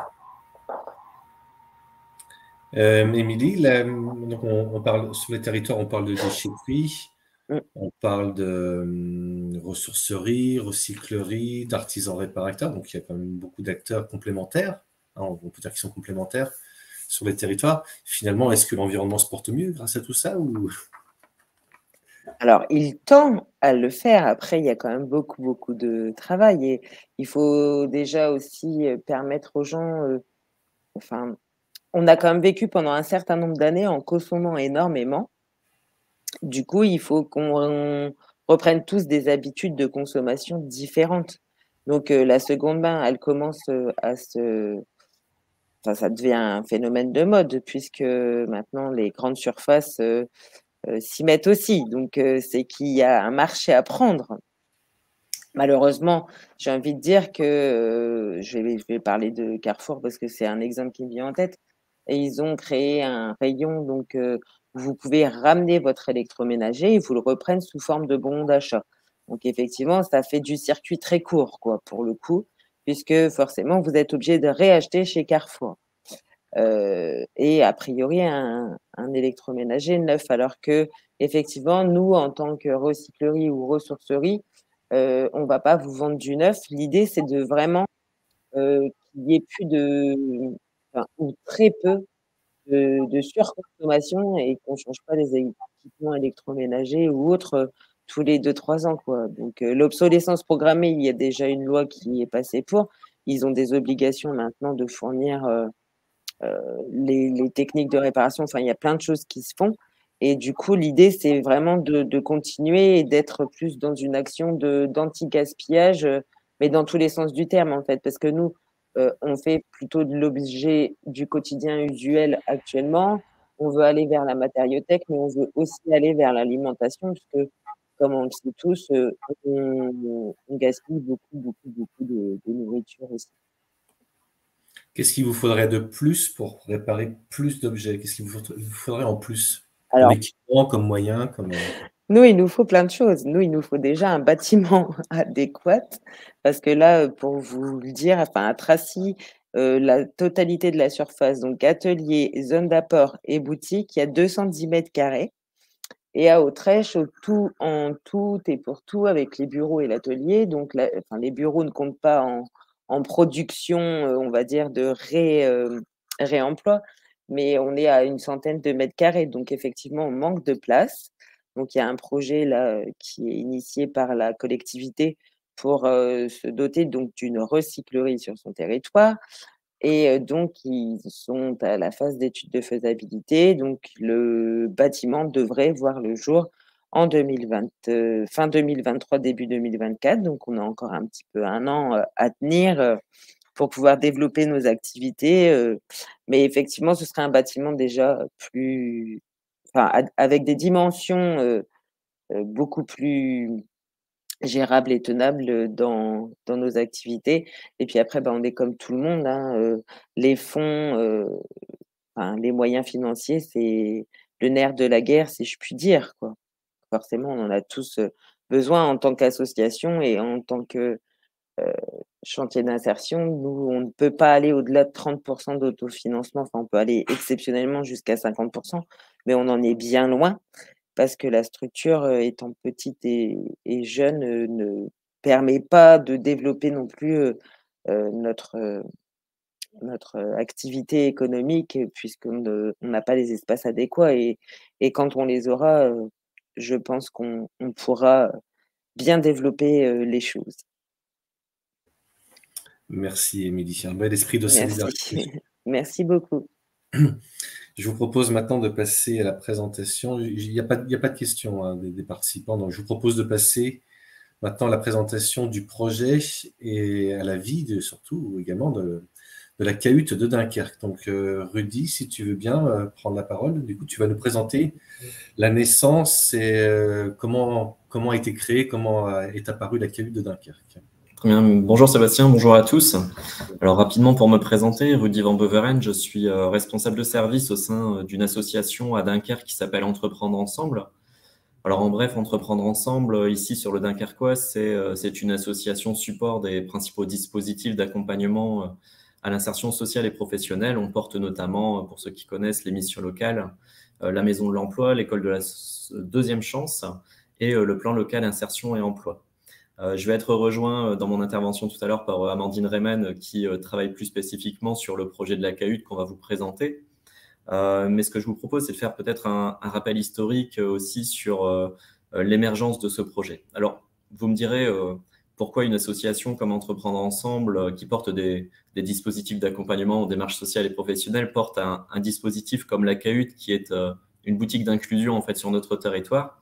Eh bien, tout simplement, en 2015, dans le cadre d'une nouvelle gouvernance de notre association et d'un nouveau projet associatif, le choix a été fait de créer au sein de notre association un département entrepreneuriat. Alors, pour diverses raisons. La première raison, c'était déjà de proposer aux personnes que nous accompagnons de nouvelles perspectives d'emploi en ne centrant pas uniquement l'accompagnement des personnes que nous accompagnons sur le salariat, mais aussi sur l'entrepreneuriat. Tant d'un point de vue économique par le fait de favoriser la création d'activités nouvelles sur le territoire, mais aussi l'entrepreneuriat social, c'est-à-dire faire en sorte que chaque habitant puisse aussi être, dans son parcours vers l'emploi, entrepreneur de sa propre trajectoire. Le rôle d'Entreprendre Ensemble, ici aussi sur Dunkerque, en matière d'accompagnement à l'entrepreneuriat, c'est d'accompagner des porteurs d'idées et des projets émergents vers les acteurs du territoire, de participer aussi à l'animation de l'économie sociale et solidaire sur notre territoire et enfin d'impulser l'innovation. Quelques années plus tard, ça nous amène en 2019, Entreprendre Ensemble constitue un consortium de 14 structures, dont fait partie par exemple la Chambre des métiers et des artisans Hauts-de-France, pour répondre à un appel à projet national dans le cadre du plan d'investissement dans les compétences de l'État. Donc un appel à projet qui s'appelle 100% inclusion, la fabrique de la remobilisation. Et dans ce cadre, donc nous avons passé un certain nombre de jurys auprès du ministère du Travail et nous avons été désignés en mars 2020 comme lauréats de cet appel à projet pour lequel nous avons obtenu une dotation de l'État de 2,5 millions d'euros pour une expérimentation de 3 ans. Donc depuis le 1er juillet 2020, nous mettons en place ce projet qui s'appelle Déclic pour l'emploi, qui se terminera au 30 juin 2023 et la cahute que nous allons vous présenter fait partie de cette démarche territoriale. Très rapidement, un déclic pour l'emploi, pour résumer les axes opérationnels de ce projet. Donc, le premier axe, c'est d'innover déjà en matière de mobilisation de la population vers les enjeux en matière d'emploi, notamment en déployant sur le territoire de nouvelles solutions de repérage ou de remobilisation des habitants, dans une démarche d'aller vers ou dans la création de nouveaux lieux d'accueil. Donc, la cahute fait partie notamment de ces nouveaux lieux d'accueil ou de repérage, entre autres, de demandeurs d'emploi. Deuxième axe opérationnel de notre projet Déclic pour l'emploi, c'était d'innover notre approche en matière d'orientation professionnelle et notamment dans notre rôle de promotion des secteurs porteurs ou des métiers qui sont en tension sur le territoire, de déployer en cohérence avec ces métiers en tension de nouvelles solutions de montée en compétences et enfin de diversifier les voies d'accès à l'emploi par une approche par les compétences et notamment une meilleure inclusivité, on va dire, des entreprises et aussi par l'entrepreneuriat. Alors, pourquoi la cahute dans ce projet? Alors déjà, dans le cadre des enjeux portés par la démarche Déclic pour l'emploi, pour nous, c'était l'opportunité d'expérimenter de nouveaux lieux d'accueil et de repérage de personnes qui sont en situation de recherche d'emploi. Parmi la clientèle aujourd'hui de notre boutique d'inclusion, nous avons fait le pari que potentiellement, nous pouvons repérer des demandeurs d'emploi ou bien simplement être en contact avec des personnes qui, dans leur entourage proche, ont peut-être des personnes qui sont en demande de remobilisation vers l'emploi. Donc, ça fait partie aussi de ces nouvelles solutions d'accueil et d'accompagnement. C'est aussi l'opportunité d'expérimenter une nouvelle approche dans la valorisation, on va dire, de métiers ou de savoir-faire auprès de la population, que ce soit les scolaires, de futurs apprentis, des demandeurs d'emploi, etc. Mais dans une économie qui est aujourd'hui en recherche de compétences et parfois confrontée aussi à des tensions de recrutement, c'est un outil que nous utilisons pour accueillir des acteurs économiques, des artisans, toute une série de partenaires qui sont dans cette mission de valorisation de savoir, de savoir-faire, de métiers qui sont aujourd'hui en recrutement. Et enfin, la CAHUT, c'est aussi pour nous une réponse en matière de soutien à notre antenne locale de la Chambre de la Chambre des métiers et des artisans, et donc un accompagnement aussi, enfin une aide dans sa mission d'accompagnement à l'accompagnement de la vie de l'entreprise artisanale. Plus largement, on va dire que dans le cadre des enjeux portés ici sur le Dunkerquois par la communauté entrepreneuriale, la CAHUT nous permet aussi de participer aux défis choisis par notre territoire dans une démarche de labellisation French Impact, dont les défis sont résumés par 0 chômeur de longue durée, 100% de déchets valorisés et 0 décrocheurs scolaires. C'est aussi pour les artisans, les acteurs de l'économie sociale et solidaire, l'opportunité de bénéficier d'un outil qui n'existait pas avant Déclic pour l'emploi, c'est-à-dire un outil inédit et innovant en matière de valorisation des savoir-faire des artisans, des acteurs ou porteurs de projets de l'économie sociale et solidaire, dont certains sont issus d'ailleurs de l'accompagnement du réseau des structures expertes ici sur la création d'activités, que ce soit Entreprendre Ensemble, mais aussi la boutique de gestion, Flandre Recréation, etc. Et enfin, c'est aussi permettre à nos porteurs de projets ici sur le territoire d'avoir à disposition, sans frais, un outil de mise en visibilité de produits et services dans leur phase d'émergence ou de développement. Donc Amandine le précisera tout à l'heure, mais on parle d'un soutien par exemple au référencement de ces produits et services, de développement commercial, de tests produits ou d'exposition grand public. Alors, comment nous sommes arrivés aujourd'hui à la création d'un projet comme la CAHUT ? Déjà, la CAHUT est une expérimentation dans l'expérimentation, c'est-à-dire que nous observons aujourd'hui l'intérêt aujourd'hui de ce projet en matière d'accompagnement des artisans et des acteurs de l'économie sociale et solidaire. Et nous porterons une évaluation avant le terme de l'expérimentation au 30 juin 2023. Mais ce qui est important de souligner, c'est que c'est un projet aujourd'hui qui est 100% subventionné, sans aucune recette, ce qui induit, pour n'importe quel territoire, pour créer ce projet, d'avoir à la fois un soutien politique au projet, mais aussi un soutien des financeurs publics à l'émergence d'une activité économique sur le territoire. Déclic pour l'emploi, qui est une expérimentation, a donc permis de soutenir, grâce à la dotation des 2,5 millions d'euros, à la fois techniquement, mais aussi financièrement, l'émergence de ce projet de boutique d'inclusion. Alors, première étape, ça a été de recruter un chargé de mission pour structurer le projet et pour gérer l'animation partenariale, mettre les partenaires autour de la table autour de ce projet. Évidemment, cette dotation nous a permis aussi de prendre en charge les investissements à l'ouverture de la boutique. Ouvrir une boutique comme la CAHUT, c'est un cofinancement État dans le cadre du plan d'investissement dans les compétences, un soutien de la région aussi dans le cadre de la politique d'aide aux communes et aux territoires, donc la démarche ACT, et enfin un soutien de la communauté urbaine de Dunkerque dans le cadre du soutien à la communauté entrepreneuriale. Ensuite aussi, ce soutien financier de Déclic pour l'emploi est déterminant, puisqu'aujourd'hui, vous le verrez, le fonctionnement d'un projet comme la CAHUT est un fonctionnement qui demande quand même la prise en charge de sommes importantes. Et donc aujourd'hui, c'est un projet qui est largement soutenu par l'État dans le cadre du plan d'investissement dans les compétences. Vous l'aurez sur la présentation qui vous sera remis, enfin que vous pourrez télécharger, mais pour vous donner un ordre d'idée, le projet que nous avons structuré ici sur le Dunkerquois, qu'Amandine vous présentera, donc qui est un projet dimensionné pour 2 conseillers de vente, une surface commerciale de 90 mètres carrés et un espace collaboratif de 30 mètres carrés, c'est un investissement de près de 45 000 euros. Donc, rien qu'à l'ouverture, vous avez un détail des sommes approximatives qui ont été générées par l'ouverture de ce projet, mais ce sont des charges évidemment qui peuvent être modulées à la hausse ou à la baisse en fonction des projets portés par les différents territoires, en fonction de la pratique des loyers, des travaux nécessaires à l'acquisition d'un local ou pas. Mais il faut savoir que pour ouvrir ce projet, ça reste un investissement massif qui nécessite un soutien fort au projet. Ensuite, sur le fonctionnement, on est aujourd'hui sur un fonctionnement annuel d'à peu près 120 000 euros pour un chiffre d'affaires, en tout cas sur une première année de fonctionnement d'un peu plus de 100 000 euros. Donc, vous voyez qu'on n'est pas à l'équilibre financier, mais ce sont tout de même 100 000 euros d'activités économiques qui sont intégralement reversées sur le territoire aux artisans, aux partenaires de l'économie sociale et solidaire que nous soutenons au travers de ce projet. Donc là encore, vous avez le détail, mais qui sont des dépenses qui s'apparentent aux principales charges que rencontrerait n'importe quel porteur de projet sur une activité commerciale, donc des charges de personnel, le loyer ou les charges qui sont associées à l'occupation d'un local commercial, la surveillance, le nettoyage, qui passe d'ailleurs pour nous par une entreprise d'insertion, l'allocation aussi des terminaux de paiement pour les clients, etc.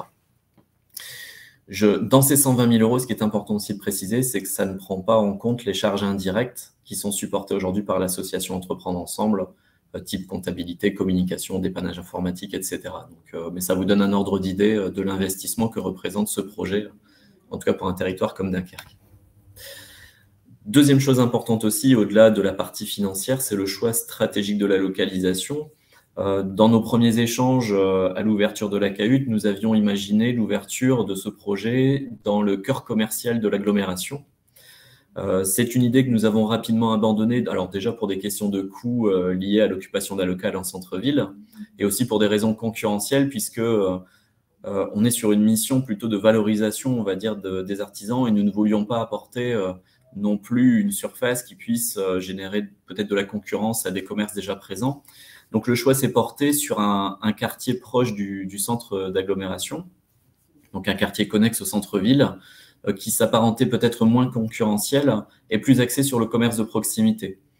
Donc ce quartier, c'est Malo-les-Bains, pour ceux qui connaissent peut-être le Dunkerquois, mais c'est un quartier aujourd'hui à forte densité de population, majoritairement résidentielle, et qui dispose pour une grande partie de sa population d'un pouvoir d'achat qui était en cohérence avec les produits que nous proposons. C'est aussi une implantation à proximité immédiate de notre zone balnéaire qui est aujourd'hui en plein développement touristique, et aussi avec l'implantation de nouveaux hôtels. Je vous dis ça parce que nous sommes en train de créer, par exemple, des supports de communication qui vont être distribués dans les hôtels qui vont s'ouvrir dans les prochaines semaines, puisque c'est aussi une cible potentielle de clients pour nous. Et enfin, cette localisation est importante parce que pour nous, un projet comme la CAHUT ne pourrait pas fonctionner sans être sur un lieu central à tout point de vue. Donc pour nous, une artère passante, la proximité, alors c'est peut-être anecdotique, mais d'un parc public qui attire beaucoup de familles, la proximité immédiate peut-être aussi de la principale place publique du quartier, avec toutes ses animations et son marché hebdomadaire, et enfin un accès direct aux transports en commun qui, par chance, en tout cas sur le Dunkerquois, sont gratuits pour toute la population.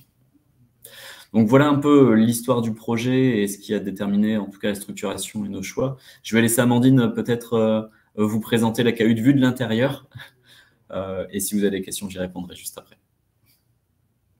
À toi, Amandine.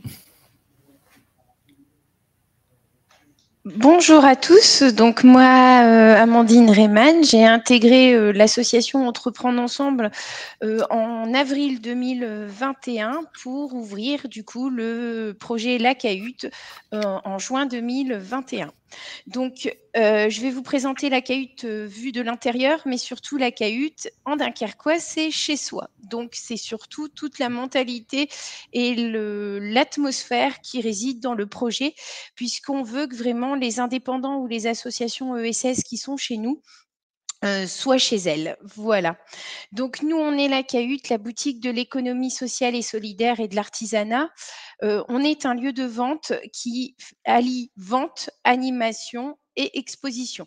Donc, ça veut dire que toute personne affiliée à un numéro d'artisan ou d'auto-entrepreneur peut se présenter chez nous et venir par des thématiques de 6 à 8 semaines exposer gracieusement ses produits, car nous sommes entièrement zéro commission. Donc, de l'artisanat, nous avons de tout. Nous sommes vraiment un lieu d'échange. Nous sommes dans les métiers de bouche. Nous sommes aussi bien dans les métiers de l'artisanat plutôt à la bijouterie. On est aussi dans les métiers d'art. Ça dépend vraiment les artisans qui se présentent à nous et que nous découvrons sur notre territoire. Le potentiel, l'intérêt, la zone de chalandise va leur permettre de se développer, mais c'est surtout aussi que ça doit être des artisans du territoire. Donc de cela, nous allons à peu près géographiquement à autour de la boutique une quarantaine de kilomètres et nous dépendons donc du Dunkerquois et de l'SCHF pour tout ce qui sera métier un peu plus de bouche ou métier de terre. Voilà. Donc, on crée du lien, on crée du vecteur. À ce jour, en quelques chiffres, depuis l'ouverture de la boutique, la cahute, donc, j'ai revalorisé les chiffres par rapport à Rudy puisque nous venons de finir la thématique, donc j'ai pu l'englober dans les chiffres d'aujourd'hui. Donc, on est à 126 000, un peu plus de 126 000 € de chiffre d'affaires. C'est plus de 10 000 personnes passées par la cahute pour 4 900 acheteurs. Donc, qui génère à peu près par artisan au total 10 200 articles vendus. Ce sont aussi des artisans qui viennent se valoriser par rapport à des animations. Donc, au sein de la boutique, nous avons eu 318 animations et 62 ateliers. Et c'est aussi un accompagnement, comme nous disions avec Rudy, pour avoir avec eux une discussion, puisque comme ils ne sont pas présents lors des ventes, sauf lors d'animation, nous faisons pas mal de rendez-vous avec eux. Donc, c'est plus de 1000 rendez-vous à l'heure actuelle pour leur expliquer leur développement, si les prix sont justes, si leur mobilité dans le meuble leur plaît, si la cahute, tout ce qui passe autour de la cahute leur convient. Après, la cahute pour les exposants, donc ça veut dire que les exposants, nous avons, comme je reviens dessus, nous avons des artisans ou de l'économie sociale et solidaire. Donc nous, sur le Dunkerquois, nous avons une valorisation de 10 associations, une dizaine d'associations sur le développement, l'insertion. Donc ce sont ces associations-là qui sont mises en valeur. Donc c'est un CA directement pour eux, sans commission. Donc tout ce qui est valorisé et sorti de chez nous leur est intégralement reversé. C'est une belle mise en valeur au sein de la cahute des produits et de leurs services, puisque nous sommes là 2 animatrices à temps plein pour les aider à communiquer, pour expliquer tout ce qui est l'association, l'artisanat et ce que chacun met dans cette société. C'est de la communication, puisque nous sommes sur les réseaux sociaux et nous sommes une page active. C'est de la visibilité, puisque sur certains indépendants, ce sont des indépendants qui n'ont pas de showroom, qui n'ont que des boutiques en ligne. Donc, c'est une visibilité, une connaissance par le client du produit. C'est un lieu où les clients peuvent venir et voir le produit, le découvrir. C'est un développement de clientèle, puisque donc plus on découvre, plus on apporte à cet artisan de la clientèle et du potentiel. Et c'est surtout de notre part à nous vers l'artisan, un retour client, de l'écoute, du conseil et de la vie de la boutique. Voilà. Alors, nous, ce qu'on travaille aussi pour valoriser et savoir un peu comment ce projet est vécu. Donc, chaque fin de thématique, donc on rappelle ces thématiques donc dans le calendrier de la cahute. Nous avons des thématiques donc qui durent de 6 à 8 semaines. Nous fermons une petite semaine à chaque changement de thématique la boutique pour retirer tous les artisans, faire le point avec eux et remettre les nouveaux. Donc, la semaine dernière, nous étions en changement de thématique et ce matin, nous venons de réouvrir la boutique. Donc, à chaque fin de thématique, nous recevons les indépendants, nous faisons un petit bilan avec eux et on leur demande de répondre à un petit questionnaire de satisfaction qui reprend plusieurs critères pour voir s'il y a des choses à améliorer, des choses à valoriser. Donc, par exemple, la localité de la boutique, l'aménagement des espaces, la mise en avant des produits, parce qu'on fonctionne par meuble, donc vous allez le voir dans la vidéo qui suivra à la fin de notre présentation, et les réseaux sociaux et le relationnel avec l'équipe. Parce que pour nous, le point d'ordre dans le relationnel avec l'équipe, il est très important parce que cette valorisation de l'artisanat, c'est leur permettre de garder cet emploi. C'est là où on correspond au déclic. Mais c'est surtout comme l'artisan n'est pas là tous les jours en boutique, c'est surtout avoir le bon relationnel et savoir bien expliquer son produit et savoir le valoriser au mieux. On a un panel d'artisans qui est vraiment différent. Pour vous dire un peu, on est passé par un torréficateur de café. Donc, on a dû apprendre à moudre le café, à l'expliquer, les origines et tout ça. Nous sommes avec des tailleurs, des tourneurs de bois, donc on va apprendre les essences, on va apprendre le développement de son produit. Après, nous sommes actuellement avec une céramiste. Nous avons des artistes, donc on apprend un peu la mise en forme des photos, de tout ça. Donc le relationnel et que l'artisan soit le mieux dans la boutique est très important pour nous. Donc, sur la localité, vous voyez un petit peu, on a fait des petits diagrammes et ils considèrent que la boutique est très bien située, leur a apporté une nouvelle zone de chalandise. Sur l'aménagement de l'espace, donc souvent, ce sont des meubles de 6 ou 9 cases qui font 1,20 m de large et avec une grille au-dessus. Donc, on va dire que voilà, ils ont un petit espace, mais qui leur suffit amplement pour faire découvrir leur savoir-faire. Donc, ils sont très contents aussi de la valorisation des produits et de la mise en avant de leurs produits en boutique. Donc, ce qui leur apporte vraiment un apport et une valorisation et qui leur met une sécurité sur leur emploi. Donc, et à travers les réseaux sociaux, donc nous, on a fait, c'est vrai qu'on est une bonne partie sur la communication et beaucoup, ça leur apporte plus de visibilité, plus d'abonnés, plus de clients. On est vraiment dans une augmentation de leur pouvoir et de leur savoir-faire. Donc, avec l'équipe, nous, ça, c'est notre grande fierté puisqu'ils sont très, très contents du retour de l'équipe. Chaque artisan est content.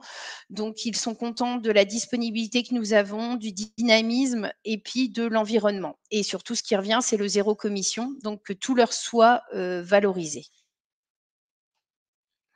Donc voilà, donc là je vous présente en quelques photos la cahute. Donc ici, comme vous le voyez sur le coin, ce sont les petits meubles qui sont attirés je vais y arriver, qui sont intégrés donc par les indépendants. Donc par thématique, nous sommes entre 12 à 16 exposants par thématique. Donc, ça veut dire 12-16 exposants à recevoir, à faire partie de la comptabilité. Nous avons fait pour ce choix de faire 2 règlements au sein de la boutique. Nous n'acceptons que les chèques et les cartes bleues parce que la valorisation de l'espèce aurait été très compliquée en gestion de fonds de caisse et de rendu monnaie. Donc, on a fait le choix maintenant, à l'heure actuelle, d'accepter les règlements par chèque et par carte bleue. Donc, on peut peut-être lancer la vidéo. Comme ça, vous verrez un petit peu et je serai là avec Rudy pour répondre aux questions après.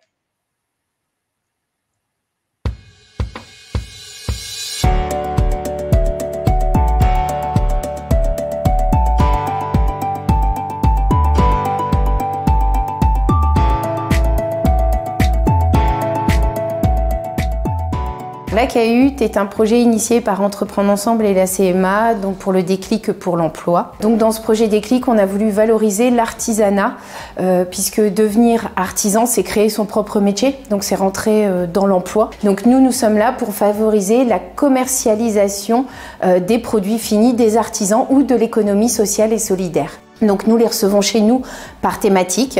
Ce sont des thématiques de 6 à 7 semaines où ils viennent exposer eux-mêmes leurs produits ou nous les donner, nous faire confiance, nous expliquer leurs projets, leurs produits et nous les vendons pour eux. Le gros avantage de la cahute, c'est surtout une visibilité, une communication et nous sommes sans commission. Donc tout est revalorisé intégralement à l'indépendant.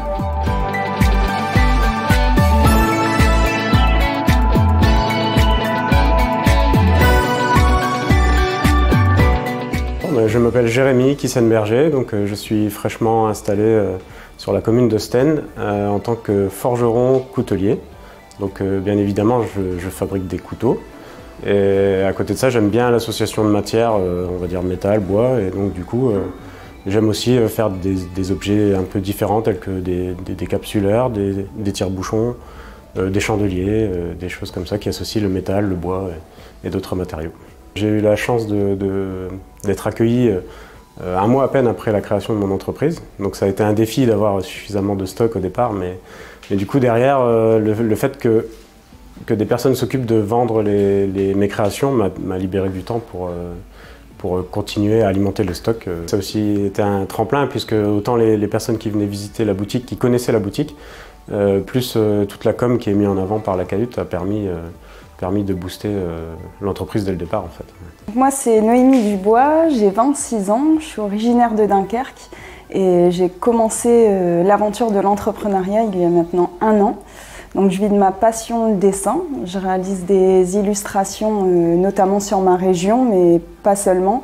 Je fais également des illustrations personnalisées et aussi j'ai d'autres projets avec des entreprises sur leur support visuel du style logo, carte de visite, flyers, tout est possible. Donc moi, la Cahute, elle m'a apporté énormément de choses sur beaucoup de points. Je dirais que le point qui ressort le plus, c'est au niveau de ma confiance en moi et la confiance que j'ai en mon travail. Avant la Cahute, je me posais énormément de questions. Est-ce que mon travail va plaire? Est-ce que je suis au prix juste? Est-ce que je vais pouvoir en vivre un jour? Et c'est vraiment la Cahute qui m'a permis de répondre à toutes ces questions. Moi, j'ai eu la chance d'être exposée ici pendant 2 mois. Ça a été 2 mois où j'ai énormément évolué. J'ai pas de doute sur le fait que j'aurais eu cette évolution sans la Cahute, mais elle m'aurait pris beaucoup plus de temps. Donc pour moi, la Cahute, ça a été un réel tremplin.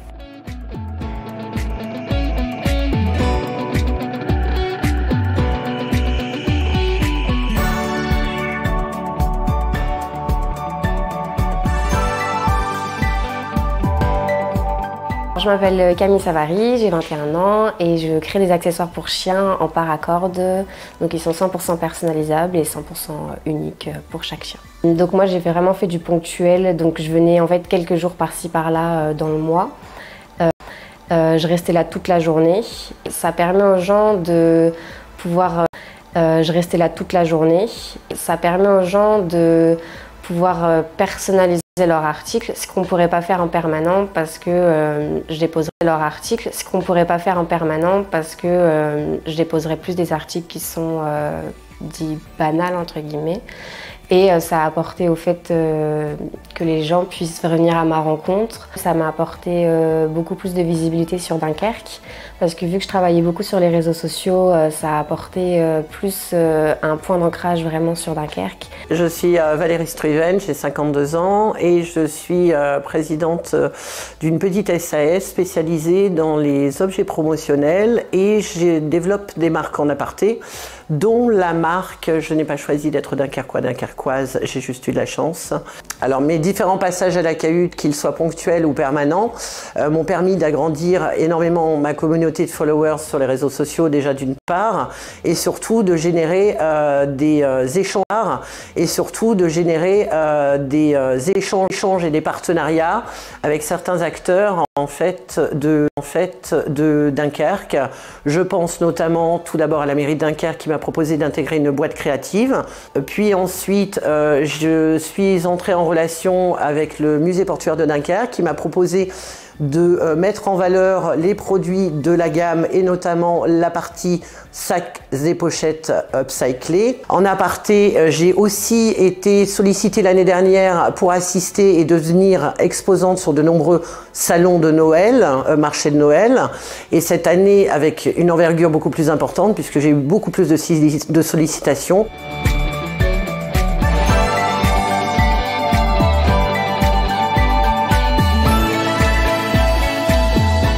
C'est Yamina, j'ai 35 ans et j'ai créé Atelier Green Couture. En fait, je suis créatrice, je confectionne des vêtements pour enfants et adultes aussi. Et moi, c'est Vinciane, donc j'ai 38 ans bientôt. Et en fait, moi, je suis créatrice aussi à la base et je crée des vêtements et accessoires pour toute la famille, en fait, du bébé, enfant, parents. Alors moi, je suis passée à la Cahute, c'était l'année dernière en période de Noël. Du coup, c'était super parce que c'est une mise en avant qu'on n'a pas forcément quand on est toute seule dans son petit espace, quoi.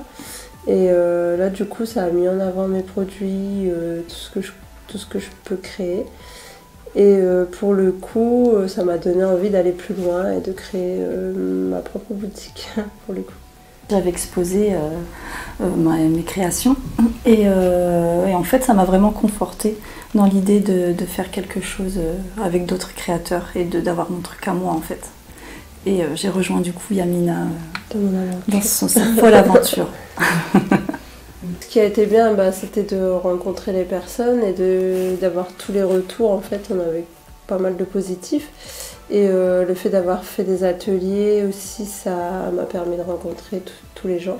Et c'est pour ça qu'ici, on a aussi cette partie atelier où on fait des ateliers thématiques. C'est un peu la continuité, on va dire.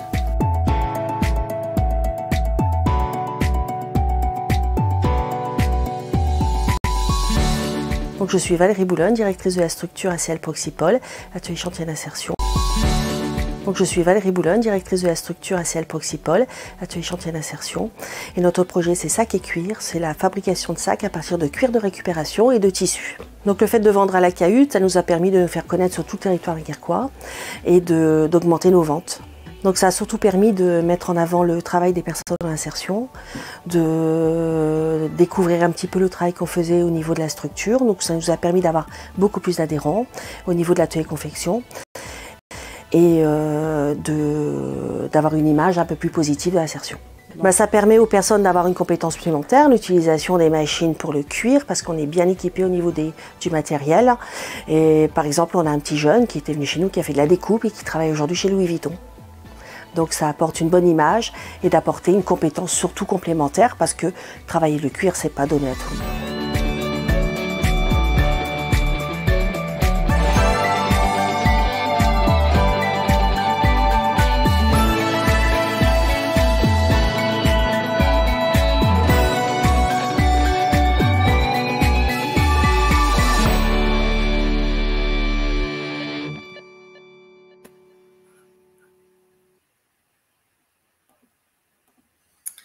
Voilà, je reprends la parole. Merci Amandine, merci Rudy. Très belle vidéo, vous avez fait un beau travail de valorisation là, depuis notre entretien.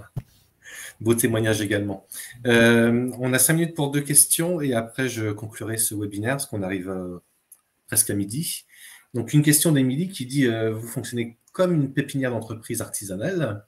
Est-ce que vous pensez et s'aimez ce projet? En 2 minutes. Essayer le projet de la pépinière. Alors, est-ce que vous pensez pouvoir les s'aimer dans d'autres territoires, par exemple? on aimerait pouvoir, parce que c'est vrai que pouvoir c'est vouloir et c'est développer de plus en plus d'artisans. Parce que c'est vrai qu'on a beaucoup de demandes d'artisans de Lille ou d'Arras ou de Béthune qui toquent à la porte, qui nous envoient des mails et on ne peut pas répondre à leur présence puisqu'ils ne sont pas du territoire. Et je pense que oui, il y a un travail à faire. Après, moi, je laisse la place à Rudy sur les chiffres puisque moi, je suis dans le développement. Mais c'est vrai que oui, s'il pouvait y avoir des petites cahutes partout, ce serait beau. Rudy est figé par la question. il a déconnecté. Mais peut-être que la collectivité de Dunkerque, que l'entreprise de Rudy aille voir peut-être les collectivités intéressées. Mais là, c'est ce qu'on va développer parce qu'il a fallu déjà aussi, c'est un an qu'on est sur un peu plus d'un an qu'on est sur ce projet. On va faire que notre 2e période de Noël. C'était à voir comment les chiffres allaient s'obtenir, qu'est-ce qui allait être vraiment valorisé. On était dans le vif du sujet. Maintenant, on peut apporter des réponses. C'est ça surtout, des chiffres et des réponses. Et on est vraiment dans la bienveillance et dans le développement de l'artisanat pour pouvoir être au mieux auprès des artisans et des clients. Voilà. Merci Amandine. Moi, j'ai une petite question. C'est une fois que les entreprises ont exposé 6 à 8 semaines, oui. Elles deviennent quoi après? Alors, on les perd pas. On les perd pas, on les garde sur le coude parce qu'on a toujours des clients retardataires qui viennent après, comme là aujourd'hui, on est mardi, réouverture. Ils sont où ceux de la semaine dernière? Ils sont plus là. Donc, beaucoup de communication avec des échanges de cartes, beaucoup de travail sur les mairies des alentours qui nous demandent énormément nos fichiers d'artisans pour remplir leur salon parce qu'on a une envie vraiment de revenir au commerce de proximité, à l'artisanat local et on n'a plus envie des marchés de Noël avec des produits, je vais être un peu péjorative, mais made in China. Donc, on a aussi ce fichier qui nous reste. Donc, à savoir que là, j'en ai pas parlé avant, mais donc la cahute, c'est de l'animation permanente ou ponctuelle. Donc, des gens qui n'ont pas assez de stock, qui viennent se présenter chez nous et sont là sur des périodes de journée. Comme ce matin, nous avons une dégustation de maté. Cet après-midi, c'est des chocolats. Donc, toute la semaine, ça bouge énormément. Et là, nous sommes à un fichier au total d'à peu près 170 artisans passés au sein de la cahute. Mais nous gardons contact. Il y a eu ce week-end un salon de l'artisanat au Casino.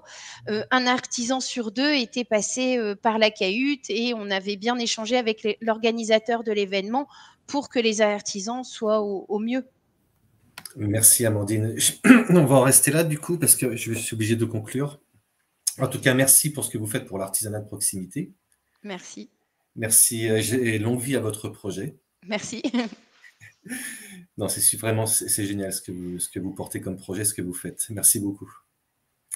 Je vous propose maintenant de terminer donc ce webinaire. Donc, pour aller plus loin sur la présentation, vous retrouverez les liens vers les structures ou leur page Facebook. On a un prochain atelier webinaire qui aura lieu le 29 novembre. Donc, celui-ci sera consacré à la réhabilitation performante du patrimoine bâti et aux entreprises de proximité. Donc, le 29 novembre à partir de 10h. Vous avez le lien pour vous inscrire, où vous retrouverez également l'inscription sur nos pages LinkedIn et Facebook. Je tiens à remercier nos partenaires qui nous soutiennent sur ce cycle de webinaire, donc le Conseil régional des Hauts-de-France, l'Agence nationale de la cohésion des territoires, la Chambre de métiers de l'artisanat des Hauts-de-France, la CAPEB des Hauts-de-France, la Métropole européenne de Lille et le CD2E. Je remercie également mes 2 collaboratrices, Rachel et Dorothée, pour la gestion du webinaire. Je remercie tous nos intervenants. Merci Amandine, merci Rudy, merci François, merci Lucien et merci Émilie. Je vous remercie également d'avoir participé à ce webinaire. Je vous souhaite une très très bonne journée et je vous dis à bientôt pour un autre webinaire U2P. À très bientôt. Au revoir. Au revoir, merci. Merci beaucoup. Au revoir. Au revoir.